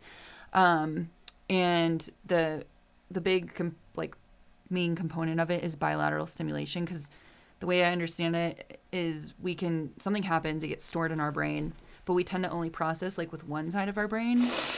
So EMDR helps you reprocess with both sides of your brain. So it's like bilateral eye movement is the big thing. So like they use different tools, but you can, like my therapist uses buzzers. So you like hold up buzzers in each hand and it buzzes from side to side. Walking is like another way people do that. It's like based on, I think was developed based on that. And there's a lot that goes into it, but basically it helps you like reprocess things. So they're not as traumatic. Like you don't forget things, but it helps you not have as intense of a reaction when you think of that particular memory. That's interesting. Yeah. Does it work? I feel like it has, yeah. Part of it is like they say, you come up with like statements of like how, say the memory is really frustrating and it makes you feel I am not in control. Like I've honestly done it around wedding planning because it makes me, I feel you on that. Like I don't have any control. Yeah. And then you say, how true does that seem to feel on a scale of 1 to 10? And for me right now, let's say that's an 8. And then they say, okay, you just kind of like think about all the things. Like you just kind of notice as the thoughts come and they just kind of ask you like, what are you noticing? What are you noticing? What are you noticing? And then you kind of try and reprocess it. Like, I am in control of certain things. And, you also have like a positive cognition you want to try to focus on eventually. So like, instead of I am not in control, like I have the power to, or like I can't think of a good one, but like they usually have a list that you can look at that's like, this resonates. But let's say I can control the outcome of the day, or I can control my feelings around the day or whatever. And then how true does that feel? Like right now it's a 3. And then as you go through the process, like maybe your feeling of I'm not in control decreases and your feeling of I am in control increases. And then it makes you like able to think about it without like feeling that full on like overwhelming freak out feeling. Yeah. Neat. Super interesting. Is that it? Did we do all of them? I think we did them. Honorable mentions? Towel warmers? Ooh. It's a good one. Do you guys have a towel warmer? Nope. I got don't. Garrett one for That's Christmas. It was a lovely. selfish gift. You turn it on like 15 minutes before you go in and you get out and it's nice and warm and toasty waiting for you. As someone who hates to I love to be in a shower. I hate to get in a shower. And I think it's a nice little treat for when you get out. Yeah, I love that. That reminds me of automatic car starters. Oh, I don't think I've had much experience with those. I have not, unfortunately. I tried to gift one once and it was not possible. And we found out in the car that, but I feel like I don't even remember that those exist. Like I It's saw one in really- a commercial once. yeah, it's really nice in winter in Summit. Oh, I bet. Yeah. We're talking about Wait, your technological. car does that? No, Oh, okay. no, I wish. Sorry. My car broke Couldn't down. have been the same in the car. Great Divide. Yeah. On the subject of technology that makes our lives easier, we have one of those iRobot vacuums. Yeah. That's fucking awesome. That's a game changer. Can you send me which one you have? It's just I think it's an iRobot I don't even know. Well, our friend recommended one of them for our registry, and it's like the most expensive they make. So I think we need to find something more I want to say reasonable. ours was probably like $700, and it gets more expensive because we're on our third one. I think they know this when they make this. Is we had a dog that would shit in the house quite a bit, and it would we would run it at night so you don't have to hear the noise because it's pretty annoying. And the thing would run over the dog's shit and like just smear it through the floor. Oh no. And also it gets like buried in every aspect of the thing. So we literally are on our third one because the first two got shatted. Dog shatted. Yep. I've heard of that happening before. Yeah. But yeah. You can make it a group gift, Chance. I can make it what? A group gift. No, the one he recommended isn't a Zola one. It's from an external site. Make it a fund then. Be like for the iRobot vacuum. Because that's better anyway. Because fun fact, for those who don't know this about Zola, if you don't reach your total for the group gift through Zola, they give you a Zola gift card. Which is, I guess there's a lot of things you can spend it on, but I didn't like that. Zola, the registry service. Yeah. Nice. Yeah, but definitely get one of those robot vacuums, especially with dogs. That's a game changer. All right. Mailbag. Morning, guys. Avid listener of the show back here in sunny Scotland. Keep up the great work. This show allows me to dream of simple days on the trail while slaving away in the 9-to-5 office. In the office 9 to 5. You guys must take on the West Highland Way someday, or the Cape Wrath Trail. Anywho, owl reference. Here I was last night, 22:42, in the dark, driving along one of the main motorways, think highway, in Scotland, M8, listening to the Mike episode with great interest with you guys talking about the owls and the aliens. This was around the Chauncey seatbelt story. Here I am driving along, and what happens? An owl flies across in front of me, left to right, across my path. To say I was a tad freaked out would be fair to say. Whilst contemplating the owl moment, I exit the motorway. At the next junction as I normally would, only to be enveloped in thick fog. It was patchy in places but hard to see out the windscreen, think windshield, haha. I have some country roads to drive through and the fog got seriously bad, pea soup as we call it out here, and I had to slow to a crawl. By this time I was properly freaked out. Thoughts running through my head and wondering if a 4-foot owl was about to appear in the road. Anywho, pun again, I did get home safely without further incident. It was only this morning that I recalled, having previously lived locally to this spot where I saw the owl, that the owl appeared almost exactly where the Detchmont UFO incident took place. I have walked through those woods on many occasions and often been intrigued by the incident. Now I do have a dash cam, parentheses new car, but I have never downloaded anything from it for viewing. But I will try to grab this footage and send it on if I get it. I hope it has sound from inside the car. Send me an email address and I'll send it over. I'm sure you have had loads of follow-up on Mike's stories, but I just had to reach out as this was too weird not to. Here's the link to the UFO incident. Cheers, guys. David, no trail name. That's pretty nutty. Yeah, I know. I could do 1,000,000 of those episodes. Maybe that's the Patreon show. It's just doing... Just me talking to Mike about owls. Yeah. Yeah. Yeah, that was a fun one. David, thank you for writing in, sharing your story, and the weird, coincidental, or maybe not, owl encounter stuff. Thank you to today's title sponsor, Topo Athletic. We are big fans, as are all thru hikers of Topo. Use our code TREKSPRING15 for 15% off your next pair of Topo Athletics at topoathletic.com. I have been ramping up my training for the backpacking season ahead and still going very strong in my Topo shoes, trail runners. I'm a big fan of the Pursuit 2s, also the Ultra Ventures. Chance? I have not been walking as much as I'd like to recently based on the wedding stuff. But one thing I will say that I think can sometimes be intimidating when choosing a shoe is when there's a lot of different models. And when we went to trail days, I got to meet some of the Topo staff and I asked if they could just walk me through some of the different models so I would know kind of what the difference is between them. And they were really nice and really, really helpful. So if you're someone who loves like a nice zero drop trail runner and is afraid of switching because shoes aren't the most interesting spec wise, give them a call and ask them, and they're really, really nice about explaining all the different types to you. Should also add they have shoes with minimal drops. They actually have a pretty wide spectrum of different drop options. Yeah, they got so many. Yeah, they do. But yeah, they're fucking awesome. And they're definitely taken hold in the world of thru-hiking. They were the most represented brand amongst AT thru-hikers, according to our survey of last year. Excited to see what this year's survey turns out. And again, if you want a 15% discount, use our code TrekSpring15 at checkout at topoathletic.com. Thank you to our Chuck Norris Award winners on Patreon. That is Alex and Misty with Navigators Crafting, Alex Kindle, Andrew, Austin McDaniel, Brad and Blair from 13 Adventures, Brent Stenberg, Brian Alsop, Fables.